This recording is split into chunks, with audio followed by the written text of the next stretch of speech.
잘 계셨지요? 아이고, 제가 실은 연일 집회를 요즘 토요일까지 계속 집회가 계속 이어져 가지고 지금 막 정신이 없는데, 매일 집회가 반복되는데도 이렇게 그 스케줄표 보면서 이렇게 기대하고 기다리고, 또 어떤 집회보다 이렇게 좀 이렇게 긴장되는 집회가 있어요. 그 집회가 바로 이 상담교회. 에이그 저는 또 여기 오면 저기 이 소리하고 저기 가면 또 저 소리하고 에이그 새끼 막 그래. 전 절대 그렇지 않아요. 우리 수능 아씨들은 목에 칼이 들어와도 아닌 건 아닌 거예요. 그런데 제가 매년 이렇게 가고 매일 집회에도 항상 전국 가도 제가 항상 자랑하는, 제가 지난주에도 집회 가는 모든 교회에서 내가 상담교회 얘기를 다 했던 것 같아. 우리 장로님들한테 제가 말씀드렸지만 우리 어머니 아버지가 제일 행복해하는 집회가 우리 아들이 상담교회 온다면 그렇게 행복해하세요. 청주에서 목회하신 분들은 상담교회 그 위상을 아시니까. 그리고 또 제가 다다음 주에 가는 금난교회, 제가 매년 가는 교회들인데 가면 그건 또 감리교단 목회자니까 또 감리교회 또 어머니 같은 교회라 그 두 교회 가면 그렇게 행복해하셔서 좀 효도하는 마음으로, 제가 부모님께 효도하는 마음으로 또 주구장창 열심히 찾아오시는. 여러분, 제가 오늘 왔더니 지난번하고 분위기가 확 달라졌어. 뭔가 내 느낌인지 더 충만해지고, 아니 찬양대도 너무 아름다워지고 더 은혜로워지고요. 제가 찬양대에서 별로 은혜를 안 받는 사람인데 웬만하면 안 받으려고 내가 작정을 한 사람인데 오늘 찬양 너무 좋고, 또 이게 신구의 조화가 있는 게 오늘 청년부들이야 다? 자기들이야 다? 와, 난 깜짝 놀랐어. 나는 목사님께 어디서 이렇게 섭외 온 팀인 줄 알아. 진짜로. 내가 에이 그게 진짜 야 임마. 내가 니들 때만 해도 있잖아. 청주에서 교회 다니는 애들은 되게 짱 찌질이라 하고 이렇게 쪼다 같은 애들밖에 없었거든. 근데 다 연예인들 같이 쫙 서서 너무 멋있는데 찬양을 어찌 이렇게 은혜롭게 부르는지. 제가 아까 찬양 같이 이렇게 하다가 눈물이 이렇게 나본 정말 오랜만에 집회인 것 같아요. 내일도 니들이 오냐? 아니야? 오늘로 끝이야? 다시 나눠? 뭘 다시 나눠? 야, 예배는 드리러 와야지. 내 마음 같아서는 우리 청년부들이 같이, 내일 뭐 다른 팀이 있겠지만 청년들 계속 같이 좀 해줬으면 좋겠다는 생각이 들어요. 너무 제가 은혜를 받아서 우리 청년들에게 큰 박수 한번. 이제 개강했을 텐데, 그지? 개강해서 바쁠 텐데 이렇게 여기 와 있는 아이들은 정말 믿음이 특심이거나 아니면 할 일이 더럽게 없거나 뭐 둘 중에 하나인데, 내가 볼 때는 믿음이 특심인 애들이에요. 저런 애들은 이제 하나님께서 크게 존귀하게 사용할 줄 믿습니다. 제가 막 앉아 있는데 말씀을 막 바꾸고 싶은 거예요. 청년들 이렇게 있으니까 청년들하고 막 말씀을 좀 나누고 싶어서 지금도 고민이에요. 말씀 주제를 바꿀까 말까 막. 쟤들이 내일 오면 그 말씀을 전하면 되는데 내일 안 온다니까 좀 지금 급하게 말씀을 바꿔야 되나. 내일 친구들 한 명씩 꼭 데리고 우리 3일 동안 한번 청년들 중심의 집회를 한번 해봤으면 좋겠어요. 제가 다음 주에 제가 경상도 지역에서 좀 큰 집회를, 청년들 이렇게 쫙 집회를 해운대 수영록교에서 예라모십하고 제이어스 뭐 이렇게 하고 같이 제가 말씀 전해서 한 2,000명 이상 넘는 이렇게 청년들만 모이는 집회를 하는데, 제가 우리 여기서 그 준비한 말씀을 한번 함께 같이 은혜 나눴으면 좋겠는데, 내일 올 거지? 진짜지? 진짜 약속해라. 내 기다린다 했지? 오케이. 여러분, 청주에 오니까 그런 생각 드네요. 우리 충청도에서만 쓰는 언어 중에 충청도어가 있잖아요. 충청도 사람들은 은근히 돌려서 자기 싫은 걸 결국은 얘기를 해요. 근데 안 하는 것 같은데 어떻게든 돌려가지고. 저는 찬물을 좋아해요. 얼음물. 그런데 이렇게 물이 미지근한 거 오면 우리 이 봉사하시는 집사님, 권사님한테 그래. 조금만 더 따뜻하면 라면도 끓여 먹겠어. 막 이렇게 돌려. 경상도 사람들은 뭔 말인지 모르고 저게 뭔 소리래요. 목사님 시장하시대? 이런 우린 다 알잖아. 찬물 갖고 오란 얘기요.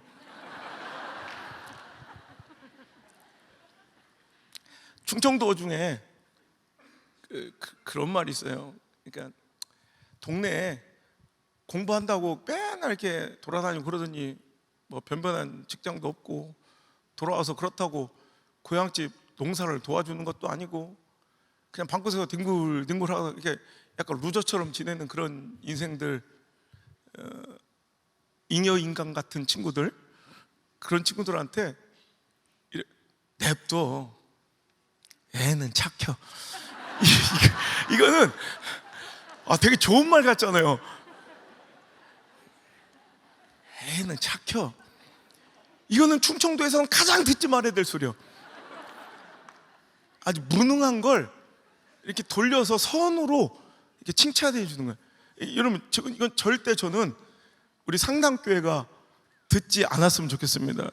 우리 청년들이 오늘 찬양한 것처럼 그렇게 시대 가운데 하나님을 의지하고 그 보혈의 피냄새 나는 멋진 영적 승리의 삶을 살아야지, 여기서 막 주구장창 막 이렇게 찬양해놓고 가서는 돈 몇 푼에 고개 조아리고 사람과 권력 앞에 상황과 처지 형편에 무릎 꿇는 그런 구질구질한 찌질이 같은 쪼다 같은 삶 살지 말고 당당하게 능력 있게, 요즘에는 교회가 하나님의 전권대사로서 능력을 펼치며 시대를 압도하고 가야 되는데 어느 순간 능력이 다 상쇄되고 소실되어서 이제 다른 짓거리 하면서 그것으로 뭔가를 만회해 보려는 그런 헛된 노력들이 있는 것 같은데, 냅둬. 교회 분위기는 좋아.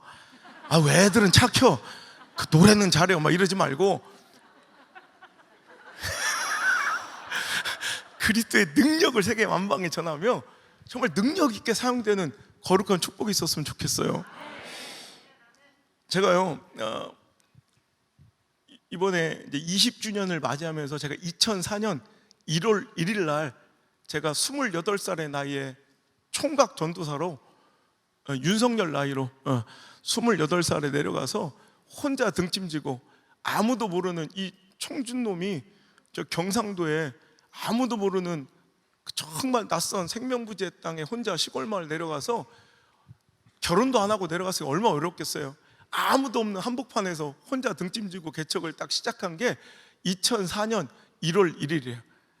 그래서 이제 딱 2024년 올해 1월 1일 날 20주년을 맞이하면서 교회 이름을 이제 제가 염원했던 대로 이제 온양 순복음교회 교단명을 빼고 물맷돌 교회라고 이제 이름을 바꾸면서 이 시대의 골리앗들을, 이 시대의 여리고성들을, 이 시대의 홍해들을 가르며 무너뜨리며 쓰러뜨리고 전진하겠노라 선포하며 다시 한번 이제 한국교회에 인사를 드리고 이제 물맷돌 교회로 일어나는데요.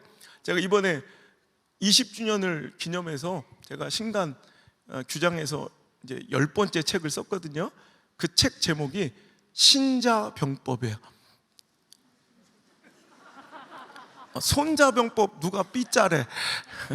여러분, 손자병법이라고 들어보셨죠? 손자병법이 언제적 얘기예요?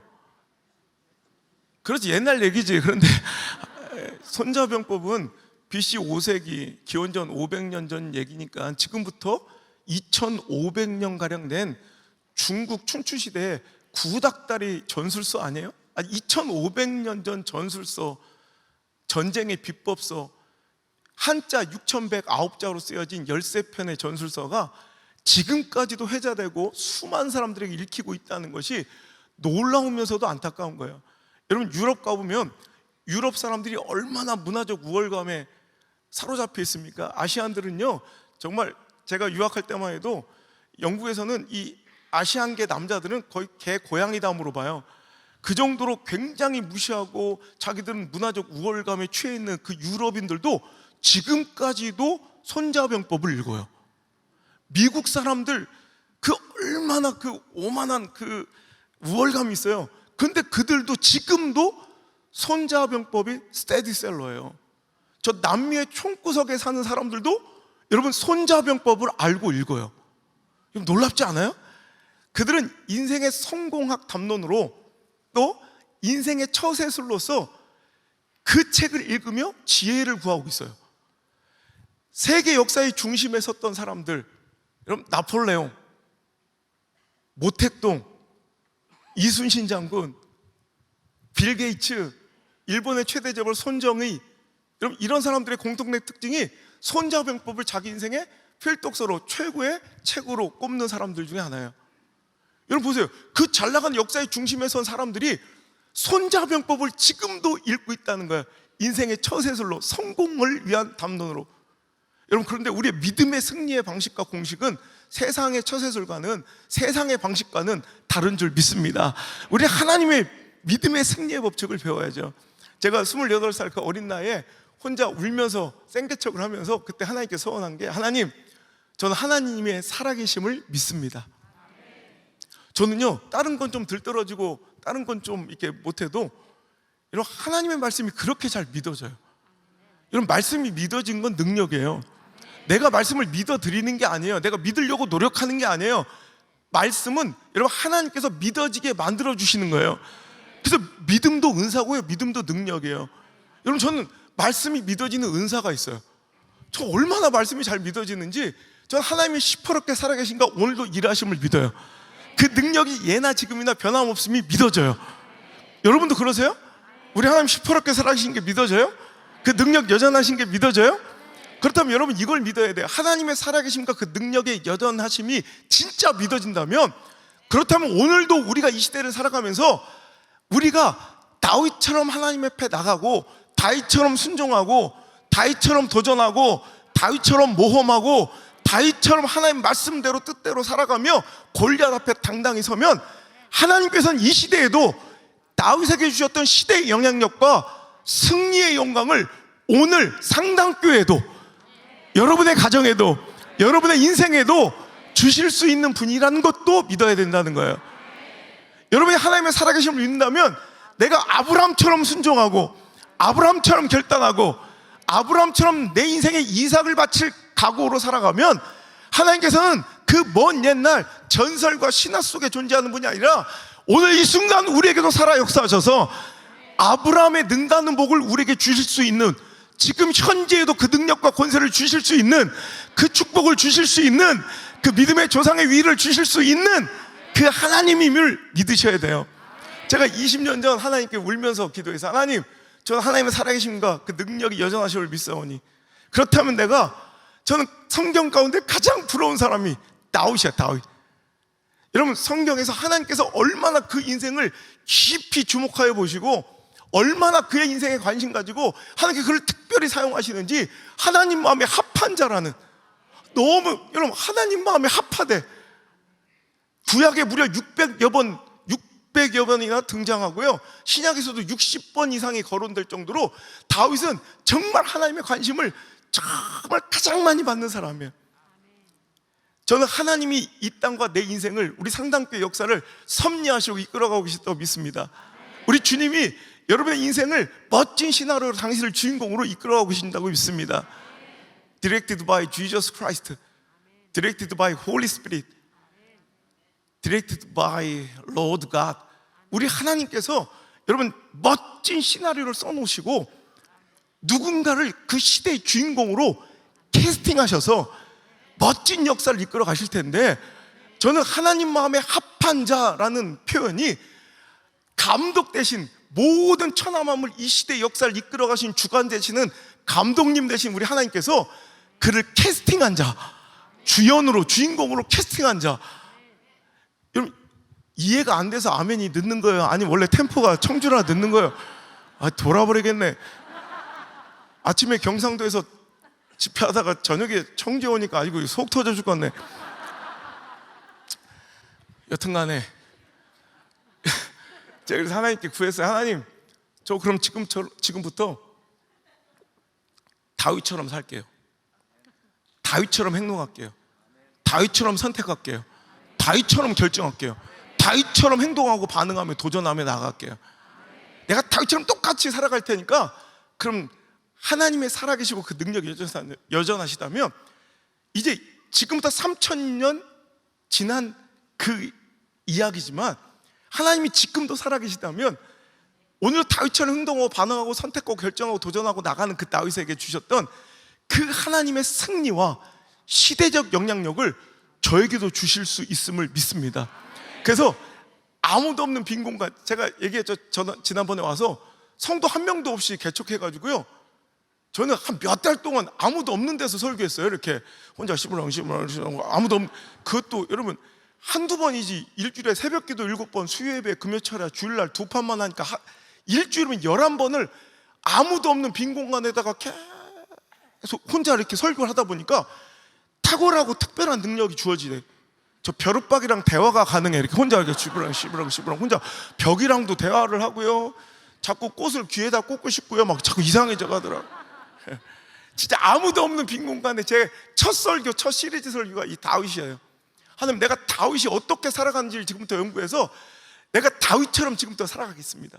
그래서 20년 뒤에 하나님 시퍼렇게 살아계신 거 우리 교회와 제 목회 인생을 통해서 시대적 영향력과 승리를 통해서 한번 보여주고 증거해 주세요.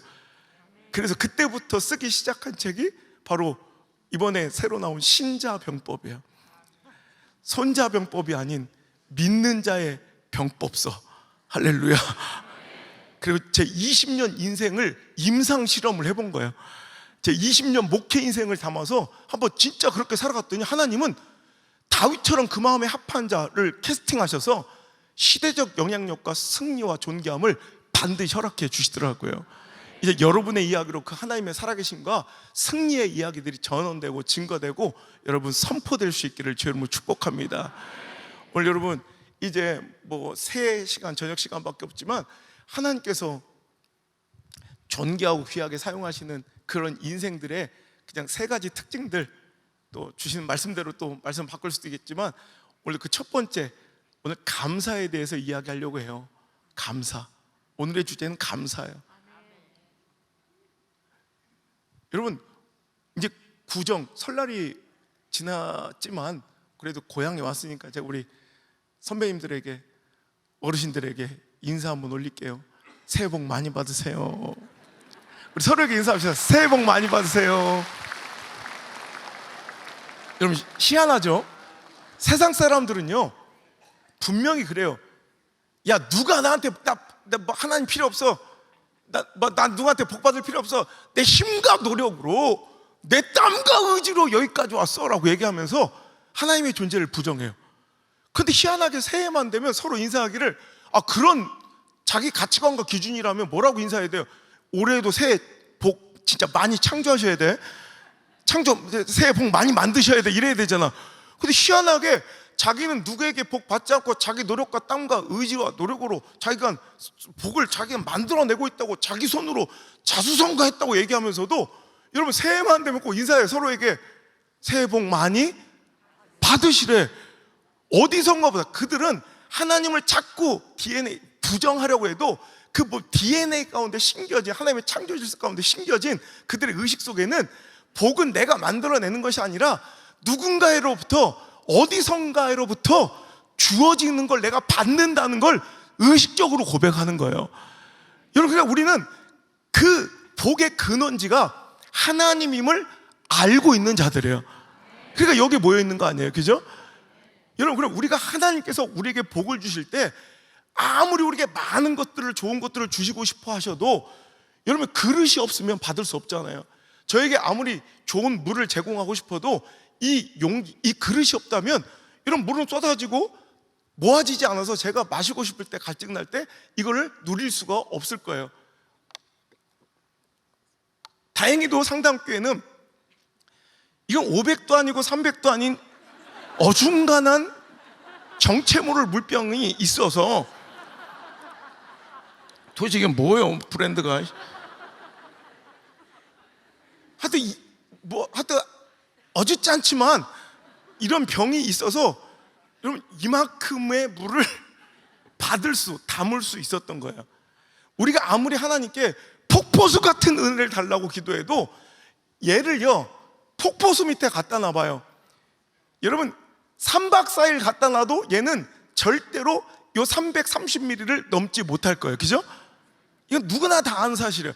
2022년도에도 300ml 인생이었는데 2024년도인데도 영판 300ml야.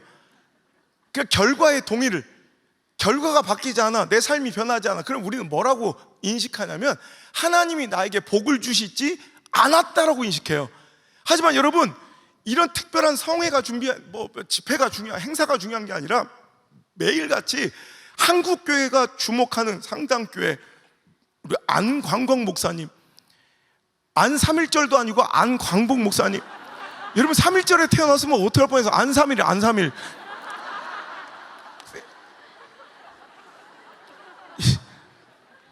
한글날 안 한글 막 이런.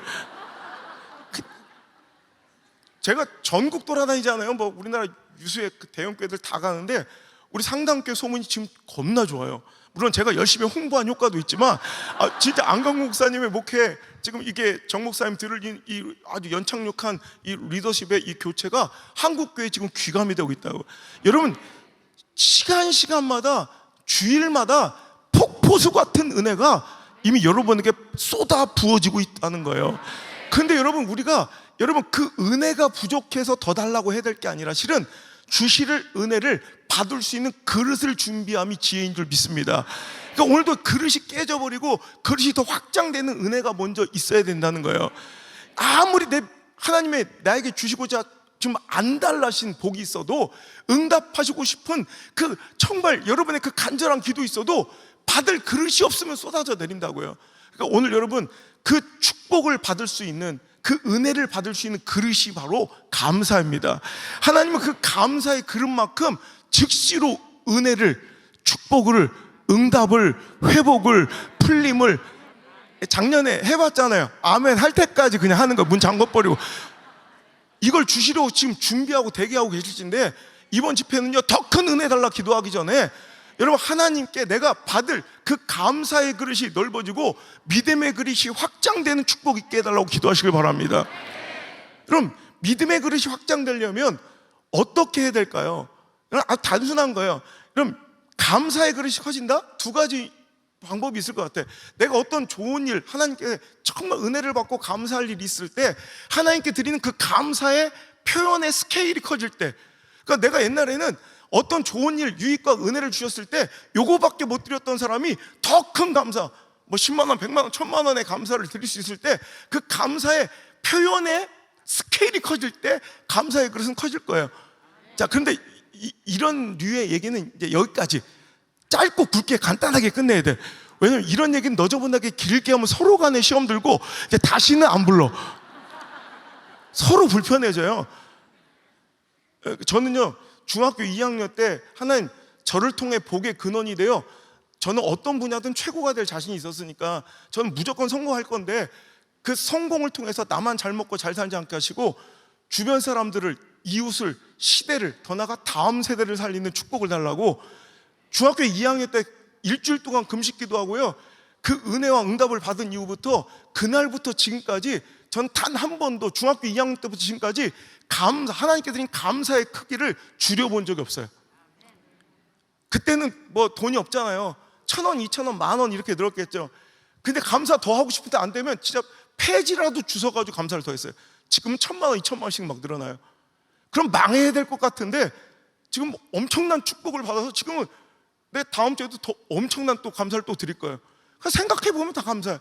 여러분, 이런 감사 속에 하나님께서는 망하지 않고 오히려 정말 주체할 수, 내가 다 해결할, 받을 수 없을 만큼의 넘치는 복을 허락해 주시더라고요. 이번 집회 때 여러분 하나님께 드리는 그 감사의 스케일이 좀 커지시길 바라요. 자, 두 번째, 자, 이건 빨리 넘어가야 돼. 자, 괜히 또 인기 떨어져. 자, 두 번째, 감사의 그릇이 커진다. 자, 감사의 표현의 스케일이 커지는 것도 감사의 그릇이 커질 터이지만, 두 번째, 감사의 바운더리가 넓어져도 감사의 그릇은 커질 거예요. 즉, 내가 이전에는 지금까지는 감사라고 느끼지 못했던 영역들에서, 어머, 생각해보니 이것도 감사네. 어머, 이것도 감사네. 이것도 너무너무 감사. 이것도 은혜네. 여러분, 이것들이 자꾸 감사가 확장돼서 내가 이전에 감사를 표현할, 감사를 생각지도 못했던 영역에서 감사가 터져나오기 시작하면 그것 또한 감사의 그릇이 넓어질 건데, 저는 오늘 두 번째 이야기를 좀 하려고 해요. 오늘 말씀의 제목이 뭐예요? 평범함의 위대함. 벌써부터 말씀의 제목부터 고개를 까웃거리는 분들이 있어요. 왜냐하면 우리가 생각할 때는 평범과 위대는 대치되고 충돌하는 단어 같아요. 상충되는 의미 같아요. 왜? 위대하지 않은 것들이 평범한 것들이고 평범하지 않은 것들이 위대함인데 이렇게 상충되는 두 단어를 묶어놓으니까 뭔가 이게 잘못된 것 같아. 이상해. 느낌상 따뜻한 아이스 커피? 막 이런 느낌이에요. 막 뜨끈뜨끈한 아이스 아메리카노 이런 느낌. 말도 안 되는 것 같은데, 근데 오늘 잘 이 말씀 들어보면 우리 삶에 너무나도 익숙하고 평범한, 우리 삶에 너무나도 당연하게 여겨지고 있는, 여러분 우리 삶의 그 평범한 일상들이 또 오늘도 당연하게 내가 누리고 있는 것들이 얼마나 감사한 것이었는지 그 감사의 영역으로 느끼게 되는 축복이 있었으면 좋겠고요. 여러분 감사의 그릇이 그 은혜와 오늘 감동만큼, 흘리는 눈물만큼 넓어지고 확장되는 거룩한 축복이 있어서 그 넓어진 감사의 그릇에 하나님께서 이번 2024년도에는 은혜를, 능력을, 축복을 퍼부어주는 거룩한, 여러분 역전의, 응답의, 부흥의, 내 인생 잊을 수 없는 정말 축복의 한 해로 2024가 기억될 수 있기를 주님의 이름으로 소망합니다. 제가 만나 이야기 하려고 해요. 만나. 여러분 만나 아시죠? 다 드셔보신 분 있어요 혹시? 여기는 꼭 이상해서 있을 것 같아. 한 2명 정도는. 초등학교 앞에 있는 만나 분식 그거 말고, 시오파집 말고. 여러분 이스라엘 백성들이 무려 430년 동안 애굽에서 종 노릇했어요. 여러분 400~500년 전에 미국으로 이민 간 어떤 사람 가문이 있다면 지금 그 사람들은 한국 사람입니까? 미국 사람입니까? 그죠? 우리나라 정체성을 다 잊어버리고 미국 사람일 거예요. 여러분 430년 동안 한 나라에 귀속되어서 포로와 노예 생활을 한 거예요. 그들이 민족적 정체성이 있겠습니까? 사회적 어떤 응집력이 있겠습니까? 정치 조직이 있겠습니까? 군사력이 있겠습니까? 외교력이 있겠습니까? 그들 스스로가 자발적인 힘과 동기로 여러분 애굽을 출애굽할 수 있는 가능성은 제로예요, 제로. 근데 하나님이 하셨어요. 전적인 하나님의 능력이 그들을 이끌어내 홍해를 가르고 그들을 구원해 주셨습니다. 이게 우리의 구원의 모델이에요. 우리는 아무 공로 없어요. 우리는 아무 의가 없어요. 아무 행위와 노력이 없이 전적으로 하나님이 하셨습니다. 그죠? 자, 이제 그리고 나서 입가나안, 우리 가나안까지 가는 그 여정의 40년의 광야 생활은 우리에게 이 신앙생활과 인생의 모델로 지시되고 교과서로 우리에게 주어집니다. 자, 광야 생활을 어떻게, 이 인생과 믿음 생활을 어떻게 살아가야 될지, 그때 하나님께서 중대한 시험 하나를, 테스트 하나를 주시는데 그게 바로 만나 테스트예요. 신명기 8장 16절에 너희 열조, 네 조상들도 알지 못했던 만나를 너에게 먹인 것은, 결국 결론은 뭐냐면 파이널리 마침내 너에게 복을 주려 함이래. 너희를 낮추고 너희를 시험하사, 즉 만나를 통해 하나님은 우리의 겸손과 뭔가 테스트를 거치시는데, 그걸 통해서 마침내 하나님의 목적은 뭐냐면 너희에게 복을 주려 하시는 거예요. 그러니까 만나 시험은, 여러분 뭐죠? 변호사 시험은 붙으면, 합격하면 변호사가 되고, 의사 시험은 붙으면, 합격하면 의사가 되고, 공인중개사 시험은 붙으면 공인중개사가 되는 것처럼 만나 시험은 합격하고 통과하면 뭐가 되는 거야? 축복의 사람, 복을 받게 된다는 거예요. 자, 오늘 그 만나 테스트의 내용이 뭐냐면, 자, 그들은 여러분 40년 동안 광야를 지내는데, 광야 말이 뭐 있어서 옛날 운동권들 광야에서 이러지, 광야는 사막이에요. 사막. 여러분 사막 가보셨어요? 사막? 아무것도 없어. 여러분 오죽하면 우리 남자들이 즐겨보는 다큐멘터리 TV에 왜 생존 전문가, 영국의 특수부대 출신의 베어 그릴스 알죠? 또 나만 쓰레기야, 나만 또 맨날 텔레비 보고 앉아고 자기들은 맨날 성경만 보고 마라나타 주님 기다리고 그러는 거야? TV 좀 봐요. TV 좀. TV 보면 그거 재밌잖아. 그 TV에 왜 베어 그릴스 나오잖아요. 그 특수부대 막 생존 전문가 어디 오지에 떨어뜨려도 다 탈출해가지고 헬기 타고 탁 나가려. 근데 그 대단한 이런 베어 그릴스도 가장 힘겨워하고 가장 어려워하는 게 사막 미션이에요.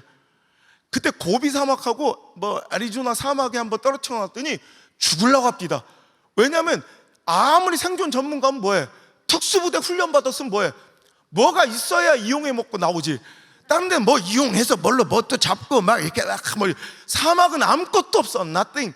아무것도 없는 이게 너무 힘든 거예요. 그러니까 그 길고 나는 생존 전문가 베어 그릴스도요, 아니 자기 한 명분의 식사를 못 구해서 결국에는 오늘 자기 스케줄상 이 사막 오늘 요 부분을 건너가야 되는데 에너지가 하나도 없는 거예요. 가다가 중간에 만약에 탈이 날 수도 있어. 그러니까 고민하는 거, 어떻게 칼로리를 보충할까 한참 고민하더니 요 바위 밑에 약간 응달진 곳 있잖아요. 거기를 막 파대. 한참 파던 지렁이 한 마리를 찾았어.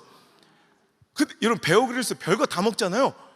근데 베어 그릴스도, 천하의 베어 그릴스도 지렁이를 딱 마주대하더니 한 20분 묵상을 하대. 근데 결단을 했는지 위에 딱공을 따. 근데 이렇게 내장을 쓸어내더니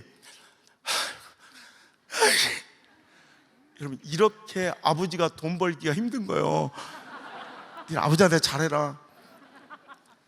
이거를 씹어 먹는데 막 헛구역질하면서 이거 안 먹으면 오늘 몇 걸음 걸을 힘도 없는 베어 그릴스는 할 수 없이 그 지렁이를 씹어 먹읍니다. 여러분 천하의 베어 그릴스도 생존 전문가 특수부대 훈련을 받은 베어 그릴스도 자기 한 사람분 식량도 못 구하는 곳이 사막 한복판이야. 그런데 여러분 장정들, 당장 칼 들고 나가 싸울 수 있는 장정만 60만 명, 거기다가 딸린 식구들 따지면 최소한 신학자들이 200만에서 350만까지 보는 거대한 어마어마한, 이 상당교회 이 인원만 사막 한복판에서 한 끼 두 끼 해결해봐요. 이거 말도 안 되잖아. 근데 300만 명이 200만 명이 일시에 아침 점심 저녁을 먹어. 말이 돼야 안 돼요. 가능성은 제로예요.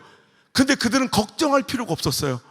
하늘 양식, 하나님의 은혜의 공급, 뭐 힘들 것, 노력도 아니고요, 애씀도 아니고요, 치열한 경쟁도 아니고요. 그냥 아침에 나가보면 가시같이 희고 뭐 이렇게 널브러졌는데 주워다가 그냥 집에 와서 맷돌에 갈기도 하고 절구에 찍기도 해서 그걸 이렇게 뭐 쪄먹고 구워 먹으면 마치 그 맛이 기름 섞은 과자 같았더라, 꿀 섞은 과자 같았더라. 약간 꿀까베기? 약간 이런 맛 같을 거야. 원래 금식을 하고 왔더니 대가리가 어질어질하고 지금. 여러분 꿀까베기 같은, 물론 관용적 표현이죠. 뭐 이스라엘에서는 버터 바른 무엇, 뭐 꿀 섞은 무엇, 기름 섞은, 이거는 굉장히 맛있는 음식에 대한 관용적 표현들이지만 하여튼 그렇게 맛있는 음식이 매일 한 집마다 공급되니 그들은 줄일 필요도 없고 헤맬 필요도 없고 여러분 두려워할 필요도 없이 아침마다 그것을 거두어 충분하게 먹는 거예요. 얼마나 감사해. 아침마다 그들은 탄성을 지르며 행복해했고요, 웃음소리로 가득 찼고요, 하나님을 향한 영광과 감사와 찬양으로 가득 찬 줄 믿습니다. 할렐루야. 뭐가 이렇게 좀 고급져졌나 했더니 이거구만.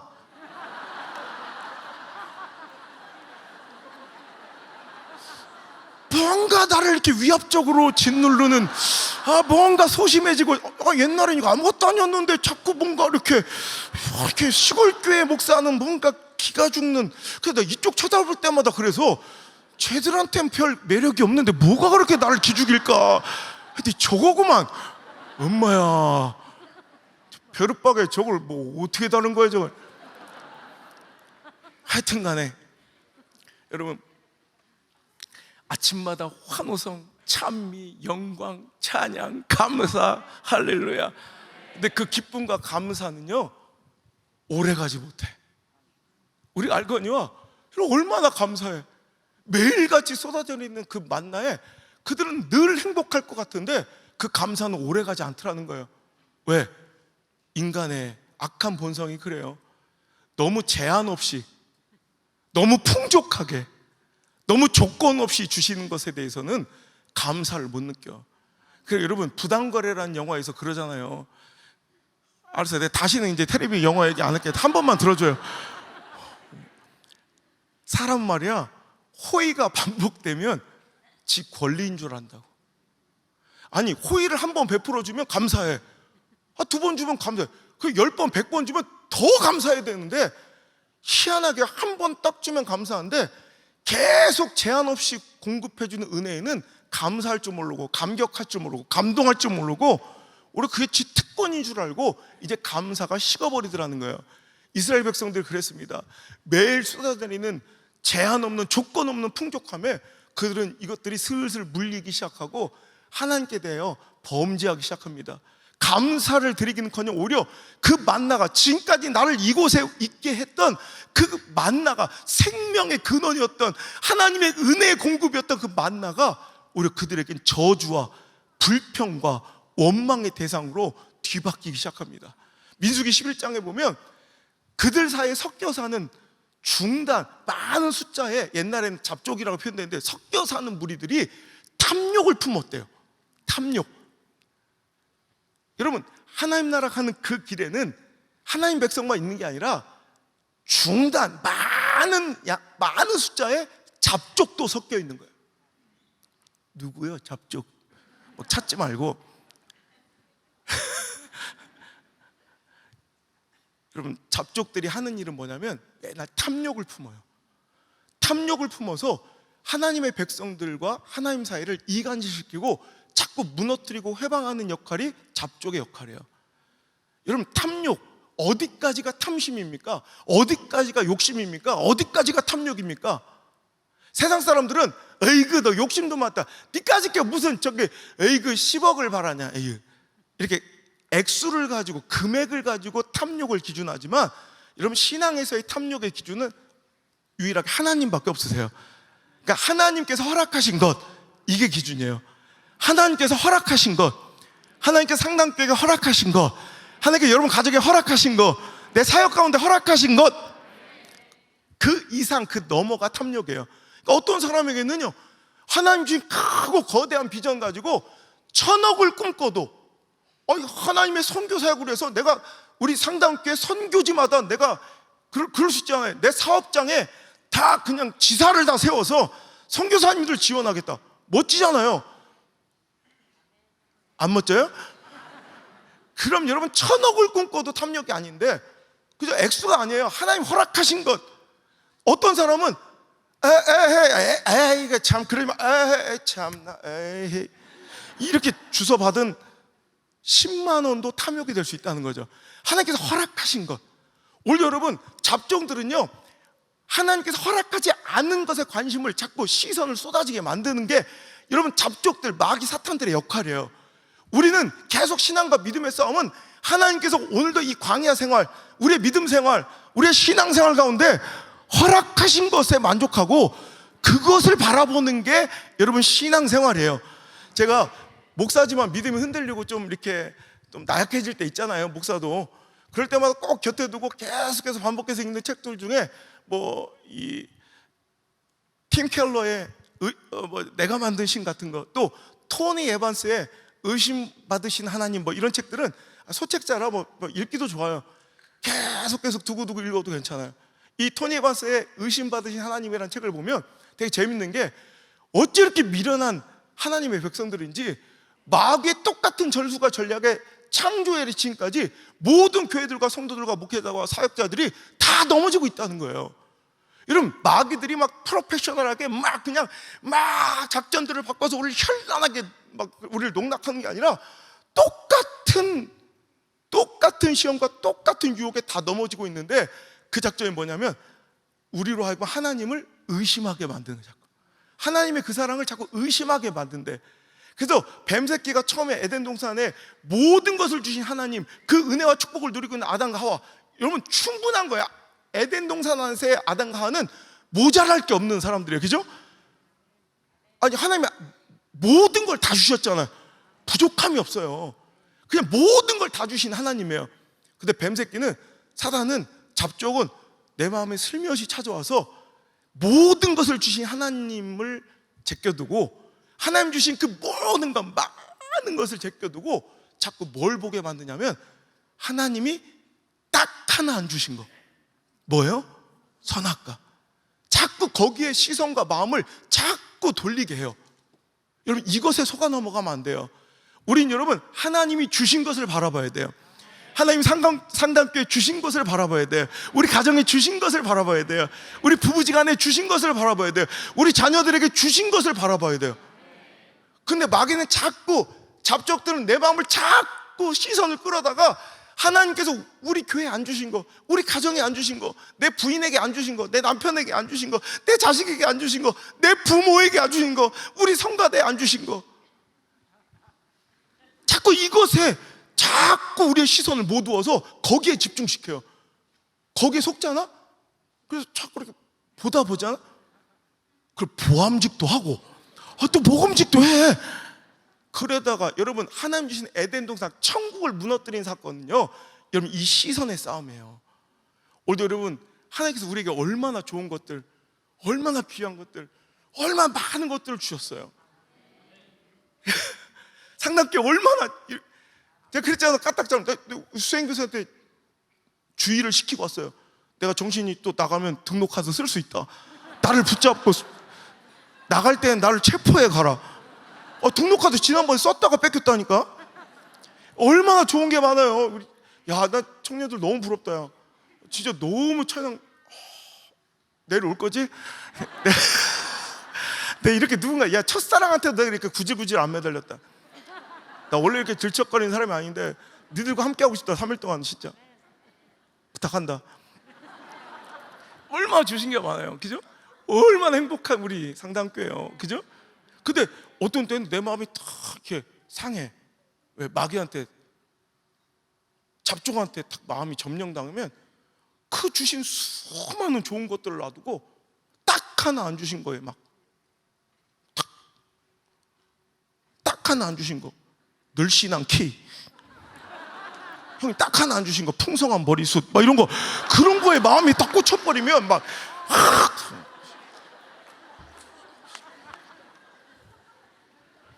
천국일 수 있었던 내 삶이, 형님도 웃을 때가 아니에요. 형님도 뭐 누구한테 뭐 지금 뭐 서로 그럴 게 아니라 갑자기 에덴 동산이 깨지고 우리 가정이 지옥이 되고 내 삶이 지옥이 되는 그런 일들은 스스로가 오늘도 시선을 잘못, 오늘도 여러분 하나님 주신 것을 바라보길 바라요.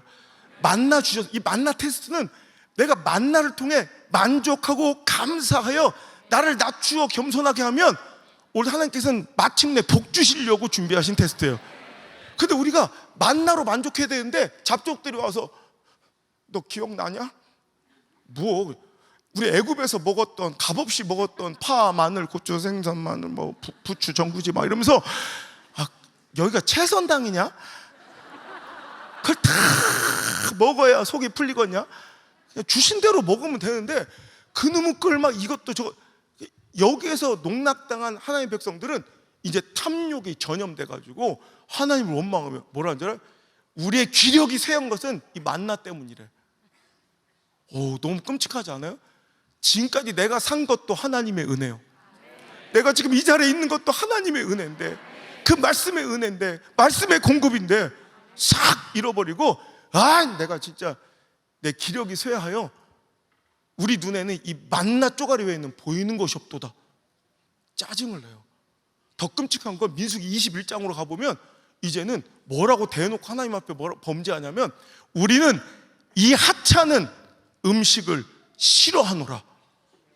여러분, 우리가 한번 잡족들한테 마음을 빼앗기기 시작하면요, 하나님 주신 공급하신 이 생명의 양식, 그 은혜의 근원, 오늘도 내가 나된 그 축복과 은혜를 하찮게 여기며 싫어하고 대적하는 자리에 내가 설 수 있다는 거, 여러분 두려워할 수 있기를 바랍니다. 여러분, 참혹한 이 영적 상태를 바라보면서 우리 어떤 마음 가져요? 너무 나빴죠. 이스라엘 백성들 너무 못됐죠. 나 같으면 이것들 그냥 평생 감사하게 할 수 있어. 내가 하나님이라 봐, 그것들 무조건 감사만 하게 할 수 있어. 너무 풍족해서 그래요. 너무 제한이 없었어. 너무 조건이 없었어. 내가 하나님이면요, 이렇게 하면 돼. 매일 다 주면 안 돼. 선착순 500명 그럼 아침마다 막 난리 납니다. 너무 잔인한가? 자, 1000명 새벽부터 아버지 힘내요, 잘 갔다 오셔요, 걱정 마니라, 막 999번째 들어온 놈 막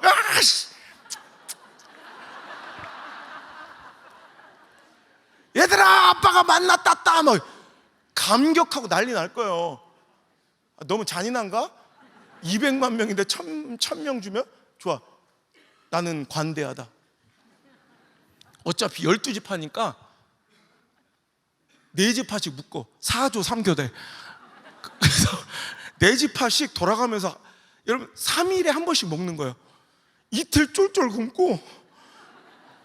여러분 3일 금식 해봤어요? 장기 금식 중에 일주일 금식하면, 열흘 금식하면 가장 힘들 때가 3일째예요.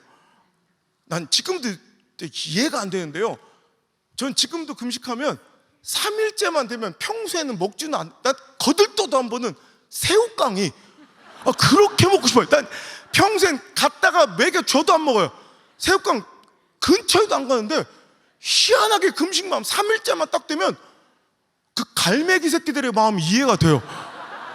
옛날에 저 구질구질한 새끼들 그 하나 처먹겠다고 막 키로키로 심리를 쫓아오는데 그런데 나도 3일 금식하면 누가 이렇게 새우깡 2조각만 던져주면 이렇게 탁 뛰어내리고 3일에 한 번씩 4집하가 이틀 쫄쫄 굶다가 4집하씩 3일에 한 번씩 밥숟갈 뜨면 아마 철철 울고요. 난리 날걸요, 감격해서. 여러분 이렇게 했으면 될걸 우리 하나님은 왜 나도 하는 걸 모르실까?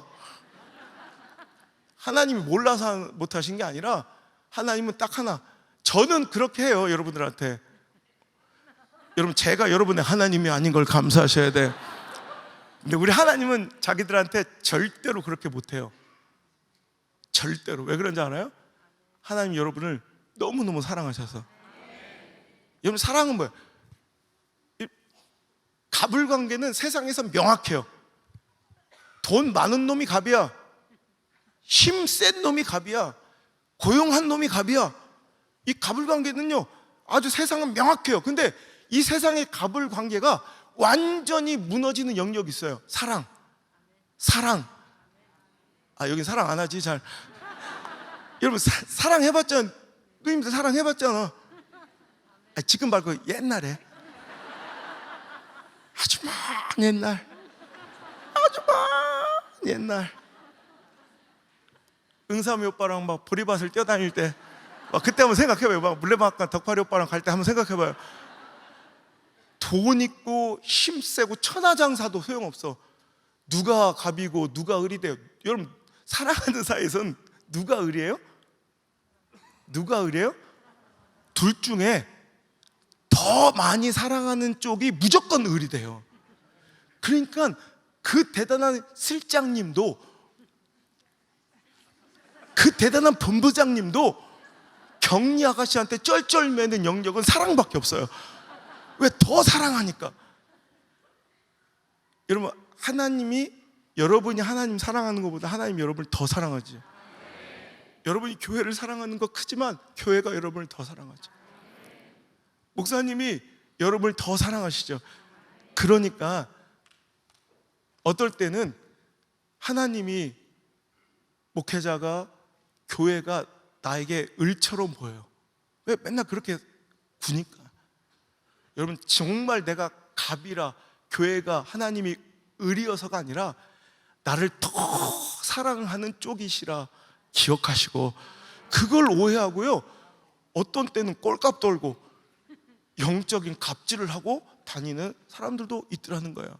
오늘 여러분 이제 나를 더 사랑하셔서 제한, 조건을 주시고 나를 굴복시켜 뭔가를 복종시키는 하나님이 아니라 인격적으로 사랑하셔서 내 사랑과 자발적인 감사의 고백을 오늘도 안달나게 기다리는 그 하나님께 진짜 이번 집회는 감사 한번 시원하게 올려드리는, 사랑의 고백 한번 시원하게 올려드릴 수 있는 그런 집회가 되길 주님으로 축원합니다. 우리가 손가락질하고 저 못된 놈들 손가락질했던 그 이스라엘 백성이, 그 만나의 그 폄하가, 만나에 대한 하찮게 여김이, 만나에 대한 불평과 원망이 혹시 우리 상당교회의 모습은 아닌지, 혹시 우리들의 모습은 아니었는지를 말씀의 거울 앞에 한번 들여다보는 시간 가졌으면 좋겠어요. 여러분 우리에게도 정말 소중하고 너무너무 감사한데 너무 일상, 너무 평범, 너무 이제는 무감각해져서 감사 한번 한 적 없는 우리의 만난 없을까? 첫 번째, 그냥 이 모습 이대로가 기적입니다.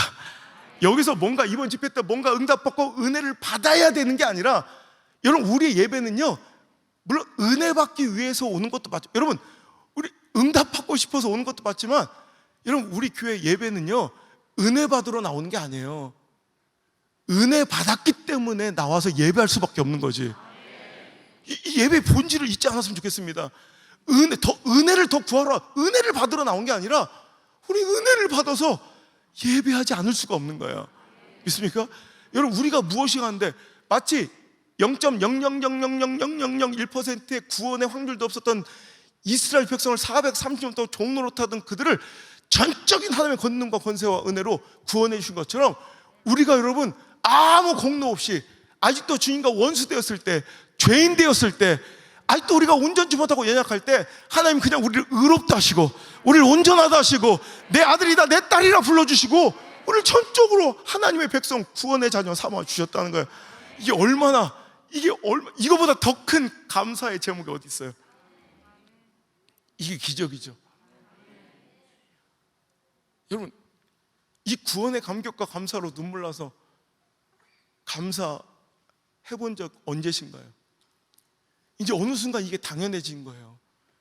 옛날에는 내가 이 자리에 앉아서 감히 하나님을 아버지라고 부르면서 고백하면서 눈물이 터졌던 내 인생이고요, 멀리 우리 상담교회 내가 섬길 우리 교회가 있다는 거, 이것만큼 영광이 없어서 먼 길 달려오다가 우리 교회 저 멀리 십자가, 첨탑에 십자가만 보여도 눈물 흘리며 감격했던, 시간을 재촉하며 다시 뛰어서 예배당으로 갔던 우리들의 모습 아니에요? 보혈의 피비린내가 진동했고요, 십자가를 바라보며 감격과 감사의 눈물에 짠 내가 짙게 배였던 우리 교회 아니에요? 내 신앙 아니에요? 그 신앙의 연주가 10년, 20년, 30년, 50년 지나가고 있는데, 그러면 그 보혈의 피비린내는, 예배 가운데 그 보혈의 피비린내는 더 녹립고 진동해야 되고, 십자가의 그 감사와 감격의 눈물의 짠내는 더 짙어져야 할진데 어느 순간 무뎌지는 거예요.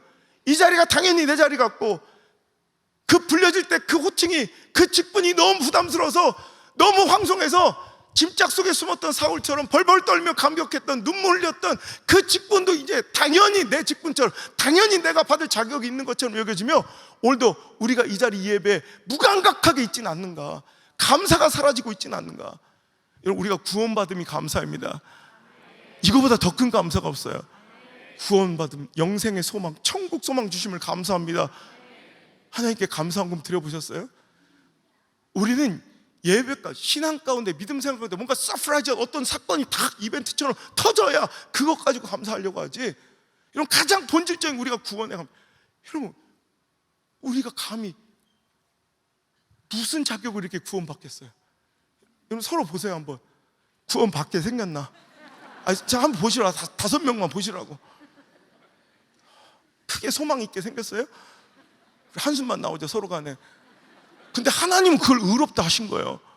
전적으로 너희들이 나의 백성이라 불러주신 거예요. 제가 포천에 한 교회 집회를 갔더니, 포천은요, 야, 난 몰랐는데 포천 가니까 2가지가 유명하대. 포천 가면 딱 유명한 거 2가지가 있어요. 아세요? 오이씨, 막걸리 어떻게 알아? 나 깜짝 놀랐네.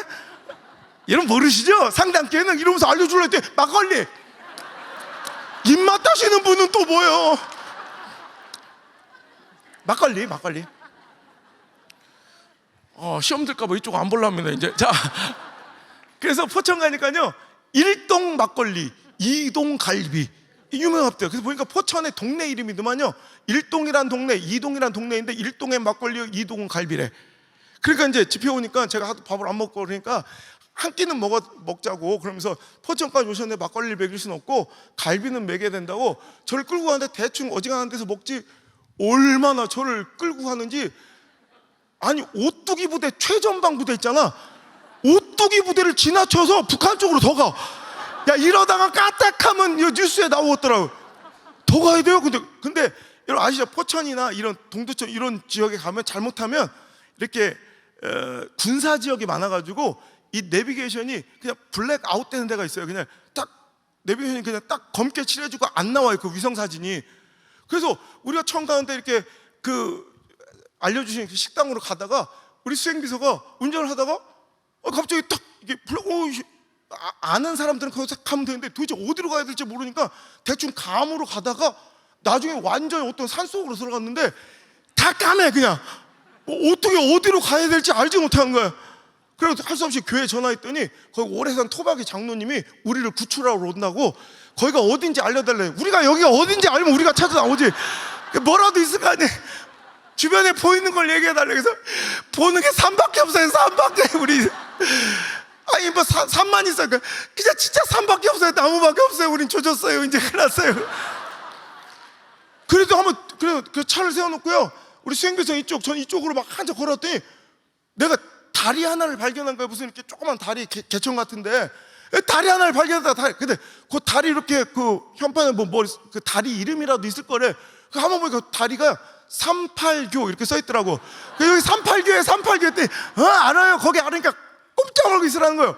그래서 한참 있으니까 그 장로님이 우리를 데리러 왔어. 그때 아이고 큰일 날 뻔했다. 그래서 쭉 이제 우리 에스코트에서 가시는데, 가면서 이제 그때는 이제 장로님 고마우니까 장로님 차에 타고 우리 비서는 이제 내 차 타고 따라오는데, 어때가 또 걔 또 길 잃어버리면 걔야 뭐 북한으로 가든 말든 상관없지만 나는 살아야 되겠다는 마음으로 장로님 차를 얻어 타고 갔어요. 솔직히 말했어요. 미안한데. 그래서 나 장로님 차를 산다고 넌 따라와라. 그리고 장로님이 막 가다가 그 떡갈비집 가기 전에 이런 얘기를, 목사님 아이고 아까 서 계시던 거기 있잖아요. 예, 거기가 실은 원래 북한 땅이에요. 그래. 예? 그 진짜래요. 그 38교가요 옛날에 38선이 지나가던 다리래요. 그 38교 옛날에 38선이었잖아. 누님 아시죠? 38선 38선이었는데 6.25 동란이 터졌잖아요. 그래서 다시 3년 전쟁에 휴전협정 하면서 휴전선이 거졌잖아요. 그래서 38선보다 약간 위로 올라간 지역 있고 내려간 지역 있잖아요. 그래서 휴전선이 옛날에 기존의 38선보다 약간 위로 올라가면서 그 동네가 옛날에는 북조선이었는데 대한민국이 된 거예요. 그 마을 사람들은 너무 감격한데요. 6.25 터지기 전까지만 해도 북한이었대요. 근데 6.25 터져서 휴전선 거지면서 자기는 대한민국 국민이 되었다고 얼마나 감격한지 몰라요. 여러분 얼마나 진짜 그들 아찔했잖아요. 선이 이렇게 거졌으면 이건 사랑합니다 나의 아바이 이러고 있어야 돼. 고전해래 아바이를 막 이래. 근데 선이 아슬아슬하게 열로 간 거예요. 그래서 자유대한민국에 있는 거예요. 얼마나 감사해요. 그러니까 그들은 맨날 감격하며 살아간대. 이거 봐 청주에서 이설교하니까 안 먹게. 내가 3주 전인가 저 파주에서 이설교하니까 다 울어. 왜? 파주, 동두천, 일산, 고양 이쪽은요 조금만 빗나갔으면 그건 다 북조선이요. 그러니까 가슴을 쓸어내리며 감격하는데 이놈과 청주는 뭐 어지간히 빗겨나가도 안성이니까 이놈의 거 눈알만 껌뻑 하면서 그렇잖아요. 감격 좀 해봐요.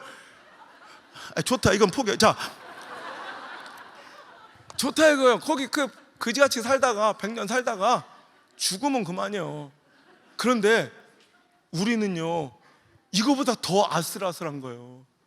이건 북한이냐 남한이냐 60년 70년 80년 사냐 뭐 좀 편하게 사냐 덜 편하게 사냐 이 차이로 아찔한데, 우린 그보다 더 아찔하고 아슬아슬한 선이 우리 바깥에 거져서 영생의 선, 구원의 선. 여러분 우리가 어떻게 이 자리에 있어요 지금? 너무 감사하지 않아요? 여러분 전도하다가 거절당하는 거 짜증나지만 생각해봐요.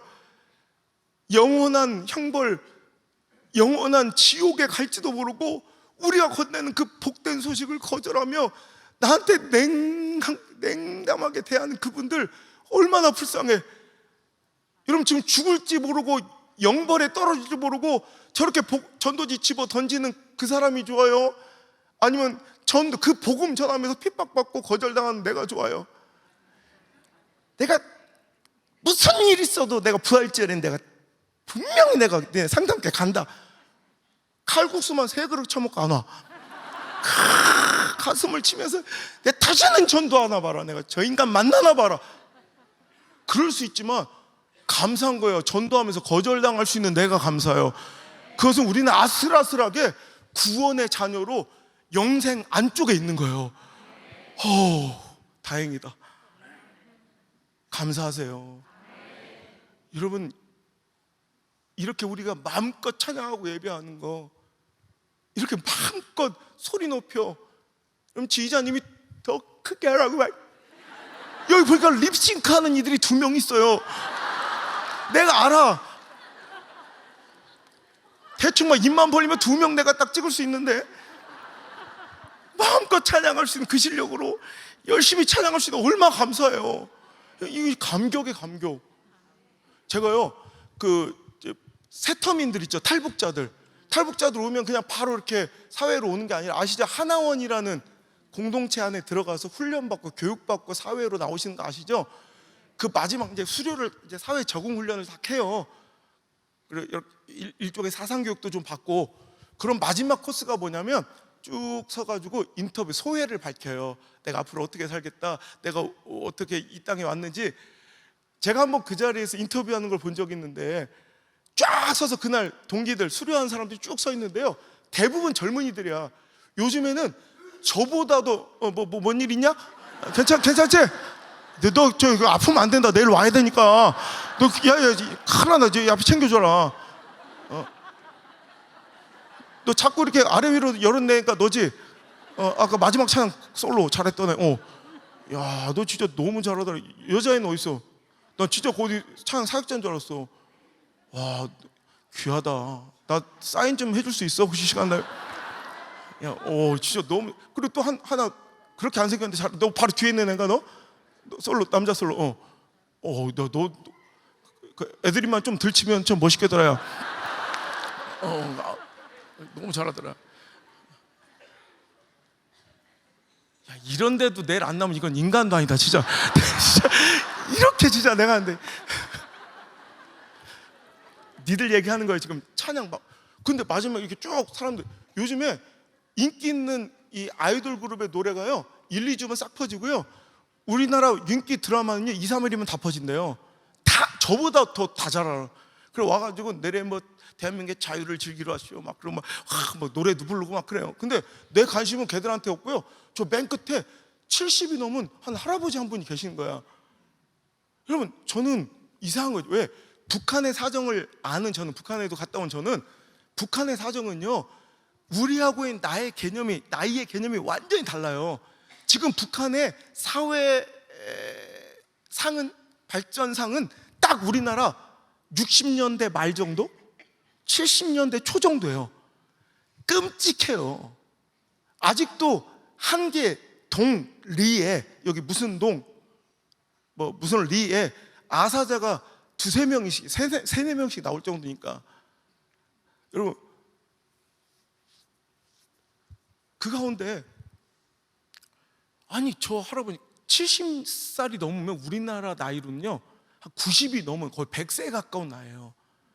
우리 60년대만 해도 우리나라 평균 수명이 60을 중반을 못 넘어갔던 거 아시죠? 58살, 60살 막 간당간당 해서 60년대만 해도. 그래서 환갑잔치를 어마어마하게 크게 했잖아. 동네 잔치를 했죠. 환갑잔치 62살 먹으면 장수했다고. 요즘에 환갑잔치 해요? 누가 환갑잔치를 해? 우리 엄마나 하지. 우리 엄마는 민크코트 사달라고 민크코트 사와라, 환갑인데. 우리 엄마나 하지. 아무도 안 해요. 요즘에 환갑은요 노인정에도 못 들어와요. 할머니들 다, 언니들 다구리 당해. 진짜요. 얼마 전에 충청남도에 어떤 노인정에 68살 먹은 할머니가 자꾸 노인정을 찾아왔대. 실제 있었던 일이에요. 그러니까 언니들이 엄중 경고를 한 거예요. 너 오지 마, 너 아직 어리다. 근데 나는 나이 먹을 만큼 많다고 68살 할머니가 고집을 부리고 계속 가가지고 80 먹은 할머니, 언니 3명이 둔기로 때려가지고 한번 그런 적이 있어요. 요즘에는 60살 정도는 청년이에요, 청년. 근데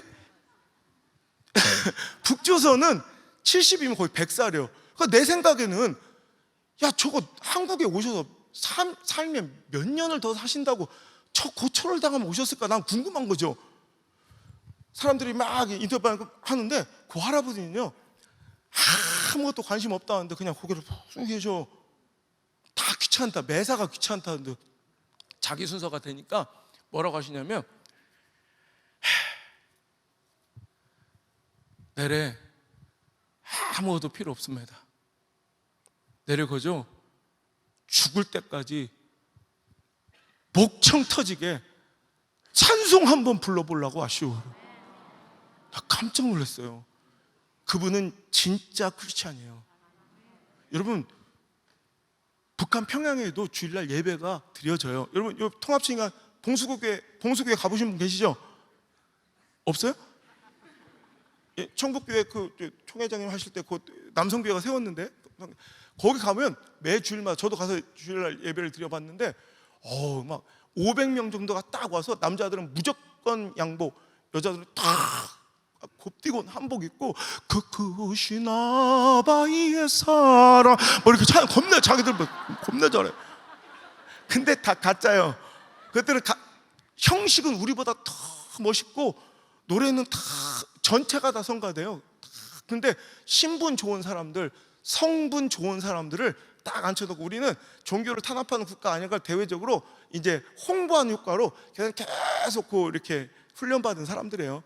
그러니까 그런 사람들이 이렇게 예배를 앞에 드린 쇼를 하지 진짜 그리스도인들은 어디 있어요? 지하교회 할머니에게 물려받은 증조 할머니가 물려받은 쪽성경 한 자락 찬송가 붙들고요 외부로 발각되고 신고 들어갈까 봐 방구석에 숨어서 이불을 겹겹이 뒤집어 쓰고 찬송을 하긴 하는데 여러분처럼 마음껏 내뱉지 못하는 거예요. 이렇게 속으로 삼켜야 되는 찬양 있죠. 나 같은 죄인 살리시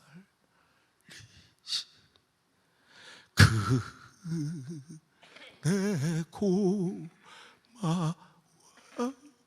속으로 삼키는 찬송. 그러다 그 할아버지가 이런 마음이 들더랍니다. 어느 날 내가 이 땅에 살면 얼마나 살겠냐. 거꾸로 난 살면 얼마나 사시겠다고 오셨나 했지만 그분은 내가 이 땅에 살면 얼마나 살겠다고 이 땅에서 하나님께 불러드릴 수 있는 이 영광의 찬송 내가 이렇게 숨죽여 부르다 가면 되겠냐. 그래서 내가 한국으로 가자. 만약에 잡혀서 죽게 되면 기꺼이 기쁘게 내가 순교하고 천국 갈 것이고 하나님의 은혜로 살아 대한민국 땅에 도착하면 나는 그날부터 숨 거두는 그 마지막 순간까지 목청 터지도록 실컷 찬송만 한번 부르다 가리라. 여러분이 마음껏 부를 수 있는 그 찬송이 여러분 우리는 매일 반복해서 부르는 그 찬송이 누군가에는 전 인생을 걸고 생명을 걸어야 부를 수 있는 찬송인 걸 아십니까? 여러분 우리가 그 찬송 한마디에 감사합시다.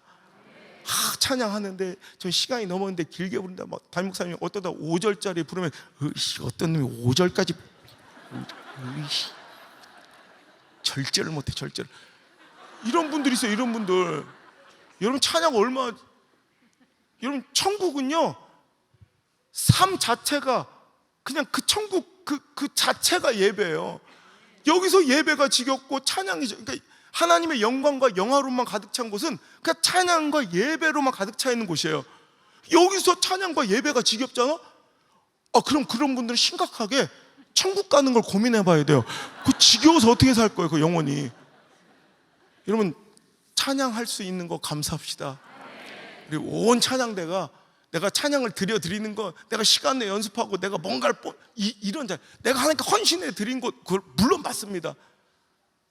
물론 맞습니다. 그런데 여러분 내가 이렇게 찬양할 수 있는 거 마음껏 주님을 경배할 수 있는 거 마음껏 내가 주님을 노래할 수 있는 거 아멘. 다 할 때까지 한번 해보려고 그러는데 안 가도 되죠. 거기까지. 한번 내일은 진짜 하나님께 감사헌금 드려봤으면 좋겠어요. 오늘 우리가 이렇게 예배하는 거 요즘에는 목사님들이 그냥 모이기를 패하는 시대. 제가 대형 교회들 막 가도 요즘에는 목사님들이 대체적인 고민이 그거예요. 안 모여서 어떻게 하면 모이게 할까? 어떻게 하면 모이게 할까? 그냥 막 애를 쓰시고 마음을 졸이세요. 마지막 때가 되면 모이기를 패하는 이 시대에 정말 전형적인 특징인데 여러분 절대 그래서 안 돼요. 여러분 우리가 이렇게 마음껏 나와 예배할 수 있는 이 곳이 있다는 거 감사하셔야 돼요. 이런 믿음의 공동체가 있다는 거 감격하셔야 돼요. 제가 소록도에서 연합성회를 한번 한 적이, 소록도 아시죠? 한센병 환자들, 나병이라는 것도 실은 문득병에 또 약간 폄하하는 발언이라 실은 조심들. 하여튼 우리 나병, 한센병, 그런 한 가지 질병 때문에 사회로부터 버려져서 정말 엄청난 이런 오해와 핍박 속에서, 편견 속에서 이런 가족들과 여러분 국가로부터 버려도 얼마나 그 모진 고초를 당하고 비인격적인 대우를 받으면서, 그게 이 세계적인 이런 좀 이슈가 되고요. 또 그것만 해도 세계 역사에 잘 없는 일인데, 한 가지 질병 때문에 집단으로 몰아놓고 국가가 강제적으로 이렇게 한 이 전례가 없는데, 거기다가 또 특이한 건요, 그렇게 몰아넣었는데 모든 사람들이 자발적으로 다 예수를 믿어. 이게 제가 애양원 교회도 제가 통합식이죠. 거기도 손양원 목사님 거기 집회 갔더니, 야 거기는 전 주민이 다 믿어요. 지금 우리는 코로나 시대를 맞이하면서 이렇게 이제 어디서나 이렇게 영상으로 예배할 수 있는 시스템이 됐죠. 거긴 벌써 몇십 년 전부터요, 안 믿을 수가 없는 게 강대상의 마이크하고 스피커가 모든 마을의 집하고요 다 유선으로 다 연결돼요. 다 한 집도 빼고. 안 듣고 싶어도 들어야 돼요. 그냥 막 집에서 안 듣고 싶어도 들어야 되니까 다 예수를 믿게 되는 거예요. 100%. 그러니까 그거를 취재하러 여기 다큐멘터리 TV에서 한번 오신 적이 있대요. 그래서 뭐 목사님들이 얘기해 주는데, 그래서 막 찍었대. 막 애환과 슬픔들 막. 그리고 마지막 장면이 그들이 그러면서도 한 마음으로 예수님만 섬기는 그 단일 종교를 믿는 그 특이한 관계, 예배 장면으로 마지막 씬인데, 그걸 막 찍고 있는데요, 그날 비가 억수같이 쏟아졌대, 장대비가. 근데 막 찍고 있는데 이제 예배가 거의 마치는 거야. 이제 거의 끝나가는데 갑자기 저 중앙 문이 덜컹 열다 닫히는 거야. 카메라는 뭐야? 아무것도 없어. 깜짝 놀래. 글쎄 밑을 보니까 진흙 덩어리 하나가 이렇게 막 꿈틀꿈틀 기어오는데 깜짝 놀랐대요. 보니까 병으로 인해서 손발 사지가 잘린 한 분이 얼마나 오랫동안 그 장대비를 맞으면서 진흙탕을 기어오셨는지 온몸이 진흙덩어리가 돼서 더더더더 떨면 이 중앙 통내 의자도 못 앉히고 이제 떨고 있는데, 그분이요 뭐라고 되뇌이더라고요. 그래서 우리 한국 통역 코디한테 물어봐, 저분이 지금 뭐라고 하고 있습니까? 했더니 그 통역사가 막 울더래. 먼저 저분이 지금 똑같은 말을 반복하고 있습니다. 뭔데요? 저분이 저를 떨면서 저런 환경에서 하나님 고맙습니다, 하나님 감사합니다, 하나님 고맙습니다, 하나님 감사합니다, 참으로 감사합니다, 고맙습니다, 이 말을 반복하더라는 거예요. 놀랬던 그 PD는 물어봤답니다. 감독님이 도대체 외람되지만 선생님 도대체 뭐가 그렇게 감사해서 감사의 고백을 끊을 수 없냐. 그분이 그러더라네. 선생님은 잘 모르실 텐데 이게 얼마나 감사한지, 제가 참 이 모진 병으로 손발을 다 잃었지만요, 팔을 잘릴 때 이 팔꿈치 있죠, 이 팔꿈치를 1cm라도 위를 잘리면 못 낀대요. 1cm라도 팔꿈치 위로 가면 못 끼는 거래요. 근데 팔꿈치 다행히도 아래로 잘려서 자기는 얼마든지 언제든지 내 아버지의 집에서 예배하고 싶을 때는 기어서라도 와서 예배할 수 있으니 얼마나 감사하냐고. 여러분 감사하고 계세요? 우리는 너무나도 당연하게 여기는, 그래서 읊조리고 매달려야 나와준다고 생각하는 어떤 때는 예배 현장이 누군가에게는 저런 간절함의 기적과 같은 시간이라고요. 자유 대한민국에 태어나 마음껏 찬양하고 예배할 수 있는 거, 여러분 감사합니다. 그죠?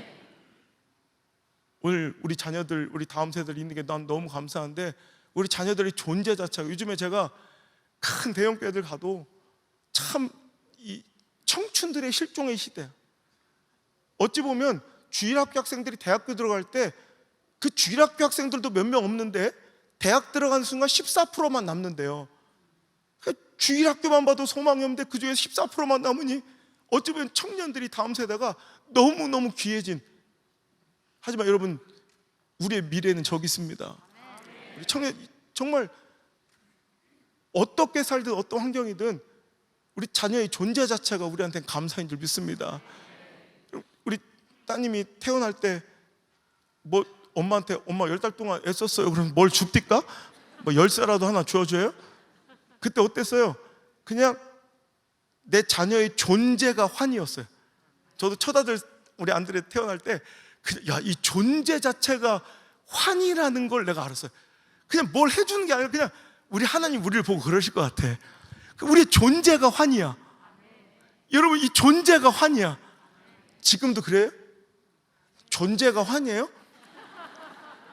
지금은 내 자녀의 존재를 감사하지 않더라고. 자녀가 좋은 명문대학에 입학 통지서를 갖고 와야 감사한 거, 대기업에 들어간 입사 통지서 갖고 와야 감사한 거, 그렇게 결혼 안 하고 속시기던 내 아들 레미가 약사 며느리 갖고 와야 감사한 거. 여러분, 그냥 존재가 환이고 감사해요. 제가 가끔씩 이렇게 안수기도 해드리다 보면 이 전이 됩니다. 그 고통이, 그 아픔이. 그래서 함부로 저는 그 안수를 잘 못해요. 내가 생전 느껴보지도 못해 고통이 어느 순간 안수할 때 내가 와가지고 제가 한 보름을 아픈 적 있어요. 제가 시어머니한테 고통받고 여러분 쫓겨나고 그 남편한테 뚫어봤던 그런 아픔을 내가 어떻게 할까요? 근데 안수할 때 그 아픔이 와가지고요, 내가 아무것도 못하고 누워가지고 막 눈물이 마르지 않고 진짜 보름을 울었던 적이 있어요. 이렇게 전이가 돼요, 그 간절함. 그런데 암병 환자보다 더 간절한 게 아기를 못 갖는 가정의 그 간절한 기도. 이번 집회 가운데 제 마음의 감동은 여러분 태문이 열리는 축복이 있을 것 같아요. 꼭 나오시길 바라요. 이런 기적들이 지금 곳곳에서 일어났거든요. 오늘 반드시 여러분 3일 동안 하나님의 은혜와 은총을 구하며 가장 여러분 자녀들 위해서 기도하시고 여러분 가정을 위해서 기도하시길 바라요. 그 상당교회를 빛내는 여러분 위대한 시대적 인물이 여러분 나오게 될 줄 믿습니다. 한 40대 중반의 부부가 찾아왔어요.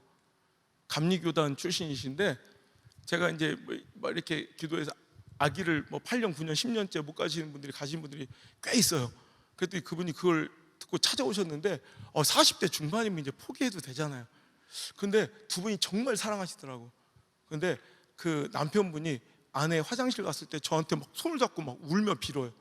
목사님, 안 그래도 잘해주시겠지만 정말 부탁드립니다. 우리 아내 위해서 기도. 자기는 아내를 너무너무 사랑해서 아무것도 없이 아내랑도 평생 행복하게 살 수 있는데 자기 아내, 자기 생명을 줘도 아깝지 않은데 아내의 가장 큰 소원이 자기 속으로 난 아이 한번 품어보는 것인데 그걸 못해준 내 마음이 너무 아프다고. 목사님, 제 마음이 어떤 줄 알았어요? 그러면서 충격적인 말을 해요. 만약에 하나님이 그러실 리 없겠지만 하나님께서 만약에 너 진짜 아기 갖고 싶냐? 예. 그렇다면 네 심장 꺼내서 믹서기에 갈아서 네 아내에게 먹여라. 그럼 내가 아기 줄 거마. 뭐 그럴 리 없겠지만 그 아저씨 얘기해요. 만약에 그러신다면 자기는 1초도 머뭇거리지 않고 자기 심장 꺼내서 믹서기에 갈 거래. 우리는 그냥 존재하는, 그냥 너무 쉽게 낳은 내 아이가 전혀 감사할 줄 모르는, 뭔가 특별한 일이 있어야 감사하려 하지만 누군가에게는 자식 때문에 고민하고 자식 문제로 속 썩인다는 것 자체가 여러분 누군가에겐 기적이에요. 여러분 응답받은 거 이미. 자식 문제로 고통받을 수 있는 거, 자식 문제로 속 썩고 기도할 수 있는 것도 여러분 감사인 줄 믿습니다. 자기나 잘해, 서로 너 잘하라고 너 잘해 이러지 말고 그냥 자기 스스로 각자 잘하면 돼. 각자 잘해, 자기들이 알아서. 자, 제가 여러분 세월호 사고 딱 터진 날 있죠. 곧 다다음 주부터 연속해서 안산 집회를 3교회를 가야 되는 거야. 와, 진짜 그때 내 13년 집회 인생 중에 가장 힘들었어요. 그때 당시 안산의 어떤 분위기냐면 안산에 숨도 크게 쉬면 안 됐어요. 진짜 거기서 설교를 하려니까 너무 조심스럽고 무거워서 제가 집회를 연기할 걸 요청드렸지만 몇 년 동안 기다렸던 집회를 안 된다는 거예요. 강행하셔가지고 집회하는데 그냥 울면서, 그냥 서로 울면서 집회했던 기억이 나요. 내가 그때부터 작년까지 그 목사님 은퇴하실 때까지 그러니까 매년 간 교회가 있어. 그 세월호 사고 그때부터. 그 교회는 딱 갔더니 다다음 주 갔더니 생존자도 있어. 드럼 치고 있는 그 친구가 생존자더라고. 그리고 이렇게 몇몇 친구들이 생존자가 있고, 그 옆에는 또 자식을 잃은 희생자 유가족들이 있는 거예요, 동시에. 와, 정말 진짜 참혹했어요. 나는 사람이 그렇게 울 수 있다는 걸 처음 봤어요. 성가복을 입고 한 딸을 잃은 어머니 집사님이 앉아 계시는데, 그 와중에도 하나님을 찬양하는 그 자리에 앉아 계시는데, 내 설교를 듣고 은혜를 받고 딸 생각나고 그래서 우시는데요, 성가복 색깔이 눈물로 확연하게 보일 정도로 색깔이 바뀔 정도로 울더라고요. 사람이 저렇게 울면 죽는 거 아닌가 싶을 정도로 울어요. 마지막 셋째 날 그랬어요. 제가 간절한 피 맺힌 소원 하나씩만 써내라고 내가 특별히 기도해드리겠다고 그랬더니, 나 충격적인 그 40대 그 여자 집사님, 딸을 잃은 그 집사님의 피 맺힌 소원, 간절한 기도 제목이 뭔지 알아요? 하나님, 제 생명 나머지 여생을 다 가져가시래. 그러니까 절반 산 거잖아요. 절반 나머지 50년 다 가져가시고 그 대신 저에게 딱 하루만 달래.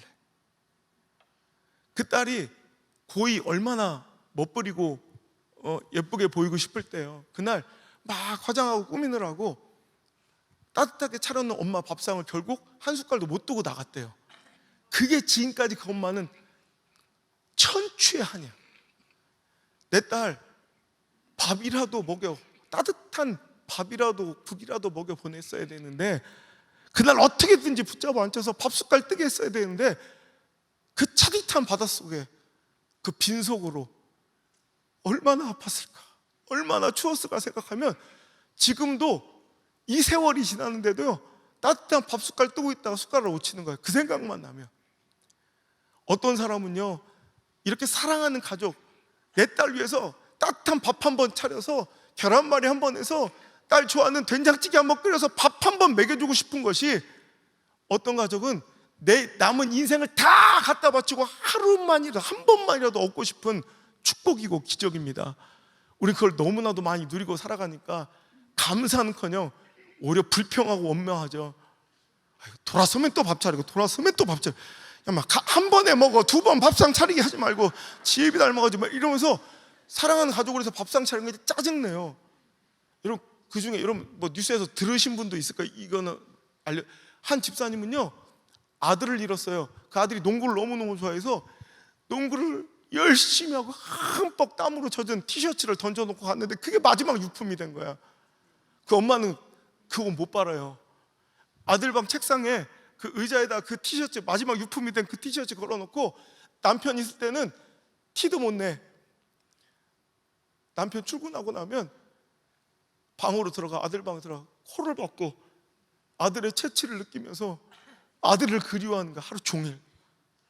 내가 4년째 집회 갔는데, 4년째 집회 갔던 어느 날 그 집사님이 막 식사 대접을 하시려고 오셨는데 막 펑펑 울어. 막 그 밥상 자리, 그 밥상 식당에서 막 엉엉 울면서 세상을 다 잃은 것처럼 울어요. 집사님 왜 그래? 목사님, 나 이제 못 살아요. 목사님, 나 어떻게 살아? 목사님, 난 더 이상 살 힘이 없대. 왜 그래 집사님? 그때 목사님, 더 이상 그 아들의 티셔츠에서 아무리 코를 박고 냄새를 맡아봐도 우리 아들 냄새가 나지 않아요. 더 이상 우리 아들 냄새를 못 느끼겠어요. 그래서 펑펑 우는 엄마가 있더라고. 내 사랑하는 가족의 빨래를 한번 하는 것도 누군가에겐 기적이에요.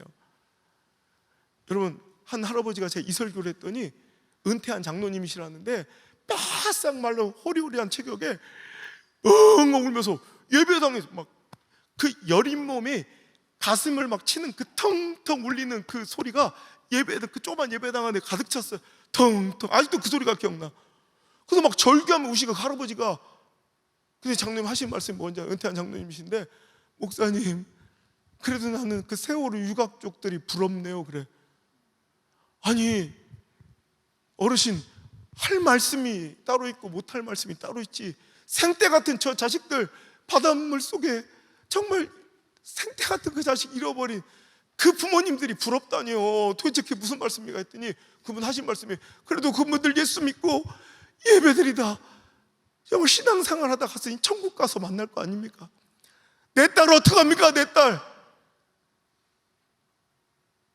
눈에 넣어도 눈에 넣어도 안 아픈 내 딸, 금이하오기야 천사처럼 외동딸이 한 명밖에 없는 딸인데, 내 딸이 그렇게 착하고 엄마 아빠 말 한 번도 어겨본 적 없는데 천사 같은 딸이 어느 날 누나를 휙 돌아가지고 그 끔찍한 이단에 빠진 거야. 아시죠? 너 이러면 안 된다, 돌아와라. 너 그러면 안 된다, 돌아와. 갑자기 주방으로 하더니 그 아버지한테 식칼을 들고 오더랍니다. 천사 같은 내 딸이 독사 같은 눈을 하고 칼을 들이미는데, 그리고 나서 그 관계가 끝났대요. 그러면서 우는 거예요, 펑펑. 내 딸 어떡하냐고, 내 딸 어떡하냐고. 내 딸 저렇게 죽으면 지옥 갈 텐데. 또 그 얘기를 들어보니까 그분의 말씀도 또 옳더라고. 여러분, 오늘 우리가 그냥 저마다 기적 속에 살고 있는 사람들이에요. 더 큰 어떤 서프라이즈한 일이 아니라 이미 우리는 너무나도 큰 만나의 복을 누리고 있는데, 그 만나의 복을 감사하지 못했던 무감각, 익숙해짐, 여러분 오늘 이 시간 깨닫게 되시고 오늘도 마음껏 예배할 수 있는 것, 내가 구원받은 자녀인 것, 내 자녀들과 함께 이렇게 예배하는 것, 이렇게 아름다운 믿음의 공동체가 있는 것, 사랑하는 귀한 성들과 교우들이 이렇게 함께 협력하여 아름다운 향기로운 재단을 쌓아가는 것, 우리 귀한 사장 목사님과 함께 이렇게 아름다운 신앙생활 할 수 있는 것, 이런 모두 다 감사입니다. 은혜입니다. 할렐루야. 정말 하나님께 감사하시길 바라요. 우리가 감사할 수 없는 이유, 자꾸 무뎌져, 반복되어 무뎌져서 익숙해져서 감사하지 못하는 데 있지만, 또 하나는 그냥 계속 반복되다 보니까 어느 순간 이거는 영원할 거라고 착각하는 거예요. 이런 만나가 영원할 것 같았죠. 왜? 하루도 빼놓지 않고 계속해서 주시니까. 물론 7일째는 2배를 받아 안 내려, 매일 40년을 주시니까 그들은 영원히 이 축복 속에, 이 은혜 속에 누릴 거라고 생각하지만, 오늘 말씀 읽으신 것 같이 가나안 접경에 이른 순간 거짓말처럼 만나가 딱 끊겨요. 다시는 맛볼 수 없었다고. 오늘 우리가 누리는 그 만나들이 여러분 절대로 영원한 게 없어요. 오늘이 마지막일 수 있다고요. 제가 몇 주 전에 3주 전인가? 이게 우리의 마지막 예배일 수 있다, 전심으로 예배하자, 이게 우리 인생의 마지막 예배일 수 있다 했는데, 진짜 지난주에 정말 내가 사랑하는 집사님 한 분이 그냥 주무시다가 못 일어나서 돌아가셨어요. 근데 토요일까지도 우리 반찬 봉사 마르다 성교회라고 반찬에서 이렇게 독거노인들이나 소년가장들 이렇게 돕는 이 성교회를 이끌어 가시는 그 젊은 집사님이 토요일까지 와가지고 이렇게 일하시는 거 보고 내가 대견했는데, 그게 마지막 모습이었다. 그래서 내가 너무 마음이 아프고 힘들어서 제 카톡 프로필 인사말 준비 없는 이별, 이걸 한동안 지금 1, 2주 동안 쓰고 있었는데 너무 가슴 아픈 거예요. 여러분, 뭘 저주하는 게 아니라, 이건 당연한 게 아니라 세상의 모든 피조물이 영원하지 않습니다. 이런 모든 내가 누리고 있는 모든 것들이 절대 영원하지 않습니다. 끝이 있다는 거, 언젠가 끝이 있다는 걸 기억하시고 주셨을 때 누리는 자들 되시길 바라요. 오늘은 익숙하고 평범한 것들이 나중에는 가장 소중한 그림이 된다니까. 제가 이 설교를 준비하게 된 게 2017년도 제가 매일 집회하니까 혼자 이 호텔에 들어가면 너무 적적하고 좀 마음이 그래요. 항상 TV를 틀어놓는데 나는 자연인이다 아니면 뉴스를 틀어놔요. 근데 그날 뉴스를 틀었는데 BBC 뉴스가 나오고 있었어요. 뭐 알아듣지 못하지만 그냥 틀어놓으면 놓는 거예요. 그냥 있어 보이려고. 하다가 한 꼭지가 들리더라고요. 너무 재밌는 그 뉴스 한 꼭지에 내가 책 쓰던 걸 중단하고 이렇게 쳐다봤어. 뭐냐면 2017년 5월에 영국의 에버딘의 한 도시에 한 대학의 박람회, 미술 전람회가 열렸대요. 그 대학 내에 이제 전람회가 열렸는데 작품들, 그때 한 학생이 그걸 구경 가러 갔대요. 근데 보다 보니까 재미없잖아요. 뭐 미술 전람회가 재밌어요. 막 이렇게 보다 보면 지루하고 그러지. 그러니까 내가 좀 무식해 보였나요? 그래가지고 하다가 이제 장난기가 발동한 그 22살짜리 학생이 방금 전에 씨가 마트에서 먹으려고 산 파인애플 1파운드짜리, 그러니까 1,700원, 2,000원짜리 파인애플을 이렇게 들고 있다가 비어져 있는 전시대가 있을 거 아니에요. 작품 한 30점 있으면 전람회 하잖아요. 근데 비어있는 전시대에다가 몰래 이렇게 올려놓은 거예요. 그리고 물러나서 구경해. 시간이 지나니까 사람들이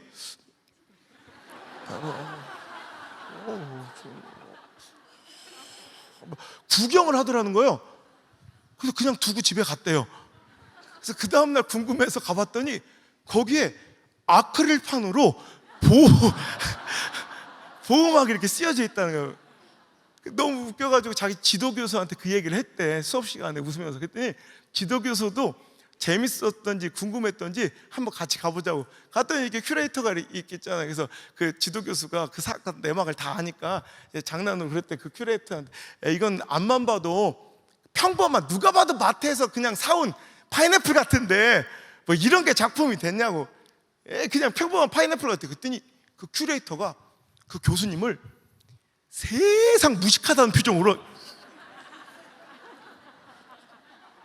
이게 어떻게 그냥 평범한 파인애플로 보이냐고.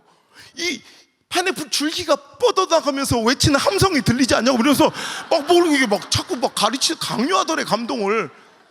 그래서 이거 실은 이 학생이 어저께 먹으려고 샀다 올려놓은 파인애플이다 그랬더니 그럴 리가 없다고 막. 그래서 CCTV를 돌려본 거야. 그래서 진짜 걔 올려놓은 장면이 찍힌 거야. 그래서 박물관장이 와가지고 열받아가지고 아크릴판을 치우더니 아까까지 막 이렇게 소중하게 애지중지했던 이 파인애플을 갑자기 쓰레기통에 팍 버리더래. 너무 웃기지 않아요? 그날 전람회 전체 주제가, 작품마다 제목이 있겠지만 여러분 전체 전람회 주제가 다름 아닌 Look Again이었대요. 나만 웃긴 게 또 어떻게 된 거야 이건. 다시 한번 보라. 저는 이 주제에 가장 부합한 작품은 이 학생의 퍼포먼스라고 생각해요. 다시 한번 봐. 내가 일상처럼 들고 다니는 평범한 파인애플이 작품처럼 소중한 걸 수도 있고, 우리 또 정치 시즌이, 선거 시즌이 다가왔는데 제가 얼마 전에 한 연합성회 하다 보니까 막 모든 당에서 와가지고 기도를 해달라는데 내가 어떻게 다 할 수가 없잖아. 그래서 일단 뭐 빨간 잠바, 파란 잠바, 뭐 주황 잠바, 겁나 복잡하더라. 그래서 여기 쭉 앉으라고 그래서 두루룩 흩어졌지. 이렇게 같이 한 번에 동시에 이렇게 누구든지 될지어다. 그래. 되면 내 기도 때문에 된 거지 뭐. 요 중에 하나 나올 거니까. 그래서 해줬어요. 연합성에 가면 이제 꼭 그렇게 해달라고 그러거든. 그리고 내가 그래서 그분들 같이 이제 마지막에 차 먹으면서 다과하면서, 저도 정치외교학을 공부했는데요. 우리 선생님들 잘 하시겠지만 너무 소중한 것들까지는 포기하지 않았으면 좋겠어요. 이걸 위해서. 왜냐면 어느 순간 이것만 있으면 행복하고, 이것만 있으면 내 인생 가장 정말 행복할 거라 생각해서 소중하게 애지중지했던 모든 소중한 가치들을 다 포기하면서 대가로 지불하면서 달려왔는데, 어느 순간 그 소중해 보이던 것이 쓰레기통에 처박힐 수도 있으니까. 그래서 제가 그날 그 뉴스를 보다가 제가 막 메모를 했어요. 평범함의 위대함. 평범함이라는 놈은 이렇다. 소유한 사람, 그걸 가진 사람에게는 고물처럼 느껴지는데 그걸 간절히 바라는 사람들에게는 보물이더라. 평범함이란 놈은 누리고 있는 현재에는 가치 없게 여겨지는데 시간 지나 세월 지나 어느 순간 바라보면 그것이 가장 크고 소중한 그리움이 되더라. 그래서 준비된 설교가 오늘 이 말씀이에요. 평범함의 위대함. 그 평범한 것을 누릴 수 있길 바라요. 제가 청주의 집에 이제 아버지 어머니 율량동에 계시니까 한번 우리 집사람이랑 들렸더니 아버지 엄마가 야 이거 집도 좁아 죽 건데 이제 이거 가져가라. 그래서 몇 박스를 주는 거 보니까 안목사 사진 이렇게 써 있는 거예요. 옛날에 사진 인화된 게 많으니까 처리가 곤란해. 안목사 뭐 유럽 여행, 안목사 런던 사진, 유학 사진, 안목사 뭐 일본 유학 사진 막 이러면서 막 이렇게 박스로 주면서 아버지가 갑자기 나를 이렇게 집사람 데려오더니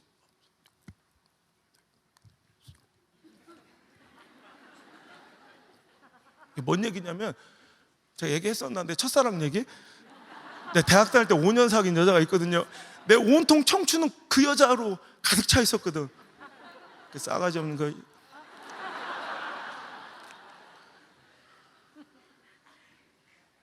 통합 측 장로님 딸내미인데 에이, 진짜 속상해서 그러니까 우리 아버지가 사진을 주면서 나한테 그러는 게, 그 아이와의 사진은 아빠가 다 선별해서 버리 치웠으니 걱정하지 말고 네 집사람 앞에서 풀어도 된다. 남자 대 남자가 네 은밀한 거래니까 그 대신 용돈이나 다고 이런 얘기야. 사인이 이렇게 돼. 이런 얘기지.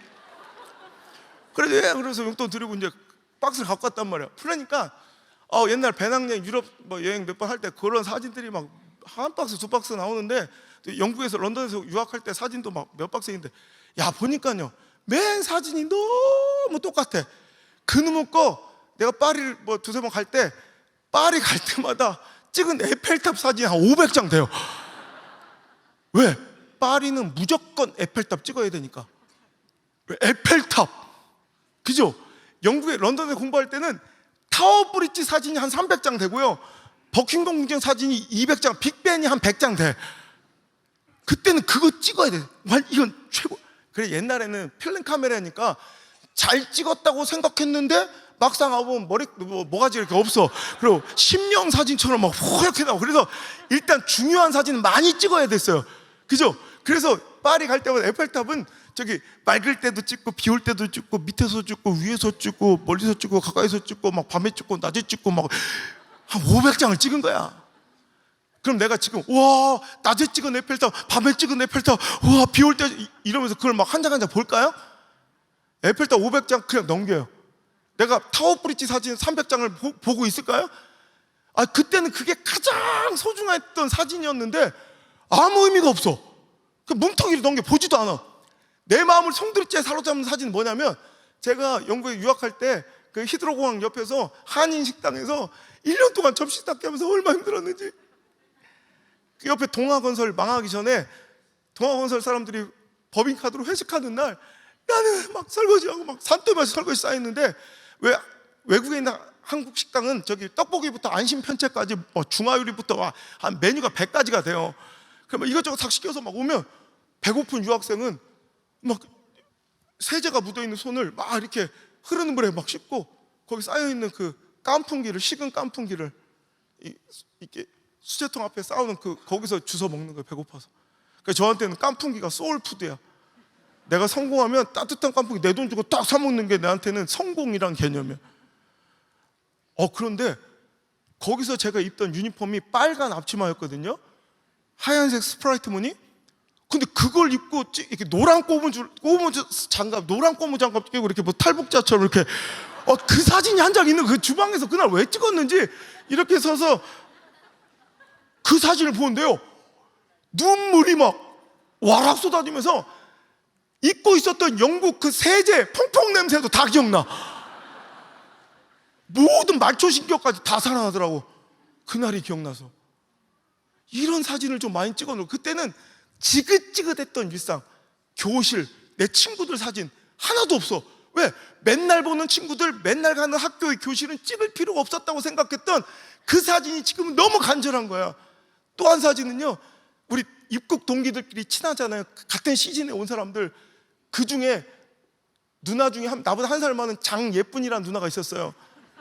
이름은 장예쁜인데 더럽게 안 예뻐 하여튼. 그런데 그 예쁜이 누나가 우리 입국 동기들 돈을 싹 빌려가지고 튀었어. 갑자기 돈 좀 빌려달래. 월요일날 아빠가 지금 뭐 계좌 때문에 그런데 어카운트가 뭐 막혔다고 그래서 그래, 있는 돈 싹 줬어요. 그 다음 난리가 났어요. 나뿐만 아니라 모든 우리 입국 동기들이 다 털린 거야. 그때부터 저는 부모님께 뱅크 어카운트도 안 알려드리고 혼자 아르바이트해서 벌고 한 주 한 주를 살아냈던, 안 그래도 힘들어 죽겠는데 그 모든 돈을 제가 아무리 힘들고 아파도 살 수 있는 2달간의 분량의 생활비는 항상 이게 쟁여 놓는데 그게 날아가 버린 거야. 그때 막 낙심하고 갈 데가 없어서 저기 할렘가에 정말 낙후된 위험한 범죄 율이 높은 그런 무서운 동네에 가서 할 수 없이 그 인도 사람 집에 살게 됐는데 너무 무섭고 춥고 너무 힘들었어. 이름도 생각나. 그 인도 놈 살림이야. 이름이 살림. 진짜 살림꾼이야, 살림꾼. 침대가 육안으로 봐도 이렇게 허리가 꺾여 있어요, 이렇게. 그래 막 no problem, no problem. 저야 no problem이지 내 허리가 프라블럼이지. 아침에 일어나면 허리가 막 박살나고 추워 죽겠는데 막 엄마 그리고 배고. 제가 지금도 쪼꼬 다이제스티브 있지, 우리나라는 쪼꼬 다이제스티브 요만하잖아. 근데 그때 엑스트라 버전, 보너스 버전으로 이만큼 나와가지고 영국의 특판으로 이렇게 이만한 게 있어. 쪼꼬 다이제스티브 그 하나로 3일을 버티는 거야, 유학 시절에. 배고 막 그거 하나로. 지금도 쪼꼬 다이제스티브만 보면 막 눈물이 막 나. 그런데 그 진짜 난민 수용소 갔다. 그래서 밤에 참 배고프고 막 엄마 보고 싶고 막 춥고 나도 밤새 울어. 그럼 침대도 스프링이 끊어져서 나도 울고 침대도 끼끼끼 나도 계속 끼끼. 그 거지 같은 침대랑 같이 어떻게 구석지에서 난민 수용소에 뼈아삭 마른 앙송이가 찍힌 사진이 한 장 있는데 그 사진을 보는데 막 너무 감격적인 거야. 야, 이런 사진을 나중엔 그리워하게 될 줄이야. 여러분, 우리도 마찬가지예요. 지금 뭔가 서프라이즈하고 막 이벤트 같은 행사들, 뭐 특별한 것들에 우리 마음과 시선을 고정하죠. 실은 진짜 나중에 10년, 20년, 30년 지나면 진짜 그리운 것은 이 너무나도 평범한 이 모습이에요. 여러분, 내 한번 앞뒤 옆에 보세요. 그 모습이 가장 간절하고 그리워질 테니까. 당연했던, 이전에는 당연했던 그 모습이 언젠가는 가장 큰 그림이 돼요. 그러니까 어떤 서프라이즈하고 막 위대해 보이는 것들 쫓아다니지 말고 지금 내가 하나님께서 주신 언제가 끝이 있을 이 소중한 내 앞뒤 옆에 우리 사랑하는 우리 교회, 그냥 너무 평범한 이것들을 여러분의 눈과 마음속에 저장해 두시기를. 이거 우리 애들이 먹힐 거라고 그러는데 안 먹히나 이게. 해 두시기를 주의 이름으로 축복합니다. 우리 아버지 어머니가 이제 여기 청주에 계신데 저는 집회를 와도 어머니 아버지 집이 여기 잡아주신 호텔 바로 앞에예요. 그런데도 어머니 아버지를 못 봐. 이 긴장감이 집회에만 집중하느라고 어머니 아버지를 못 봐. 막 더 떨려서 밥도 오늘도 한 끼도 안 먹었어요. 금식하고 왔는데 이제 끝나면 가서 이제 어머니 아버지 집에 가서 인사드릴 건데, 그러다가 이렇게 미친 듯이 13년을 돌아다녔어요. 하루 다니시고. 그러다가 어느 날 딱 보니까 우리 엄마 아빠가 너무 할머니가 되어 계신 거예요. 할아버지가 되어. 난 너무 놀랐어요. 충격을 받았어요. 그래서 이제 후회하겠다 싶어서 기력 있으실 때 조금만 하나님 기회 주시면 무조건 어머니 한번 모시고 전 세계를 어디라도 기력 되신 만큼 내가 모시고 다니는 걸로 2018년부터 어떻게든 2, 3이라도 뭐 캔슬되면 집회 하나, 이게 하나님 뜻이야. 그럼 나는 집회 하다가 그냥 김해공항으로 오고 내 전담 그 매니저가 있거든요, 여행사에. 그거 딱 해서 바로 갈 수 있는 걸 해주면 우리 가족들은 이제 김해공항으로 모여.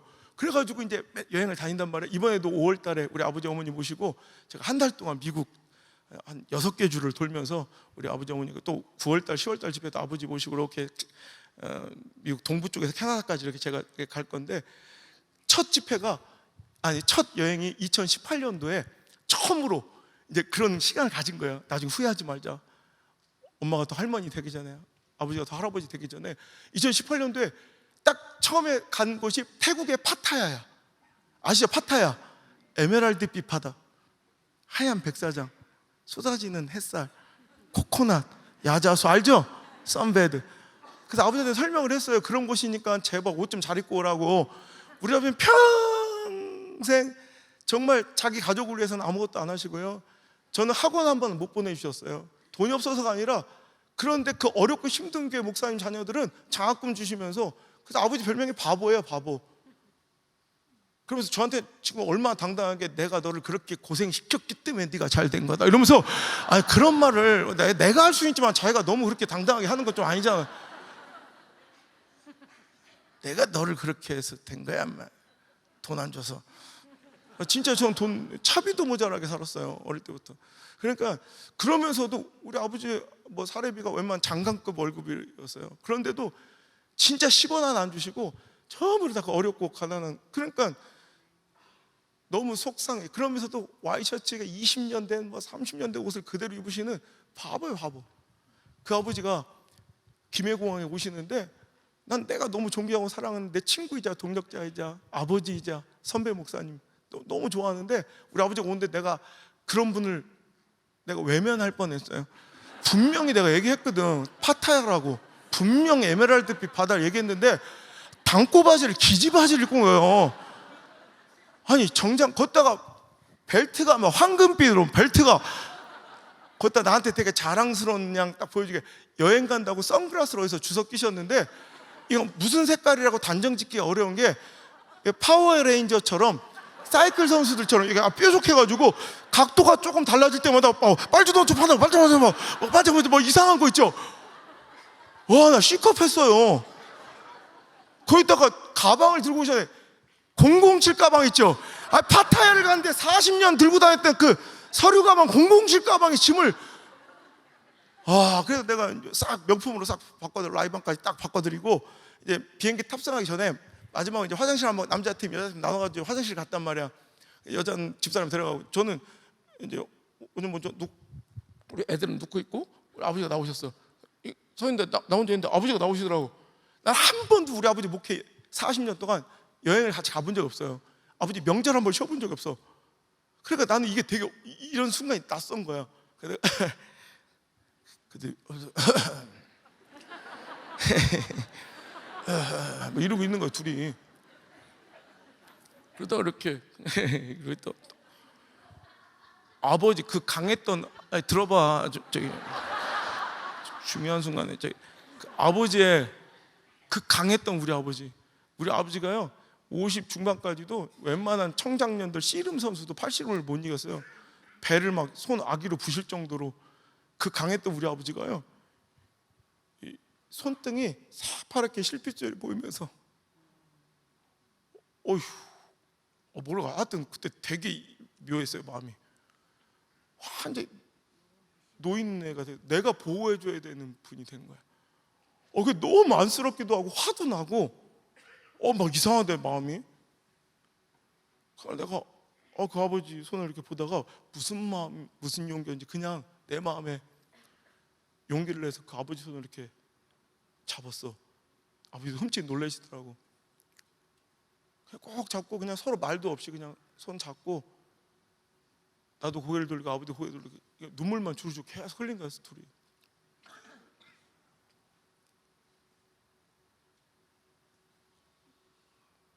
내가 아버지 우리 아들이 내가 기억하는 아버지의 모습이 있거든요. 어느 순간 내가 그 나이가 돼 있는 거야. 그리고 할아버지는 완전 할아버지가 돼 있어서 이렇게 아버지 손을 내가 아버지 나이가 돼서 아버지를 잡아보네요. 내가 아버지 손을 잡아본 게 몇 년 만이래요. 그때 우리 아버지가 몇 년이 아니라 처음이다 그래. 근데 진짜 처음이더라고요. 근데 쉽지 않아요 이거. 그날 둘은 흐르는 눈물을 서로 닦지도 못한 채 그냥 꼭 잡고 한참 동안 오래도록 비행기 탈 때까지 손잡고 탔어요. 제가 그날 생각했어요. 정말 잘했다. 만약에 내가 그날 용기 내서 만약에 내가 그날 진짜 용기 내서 그 아버지의 손을 그날 잡지 않았더라면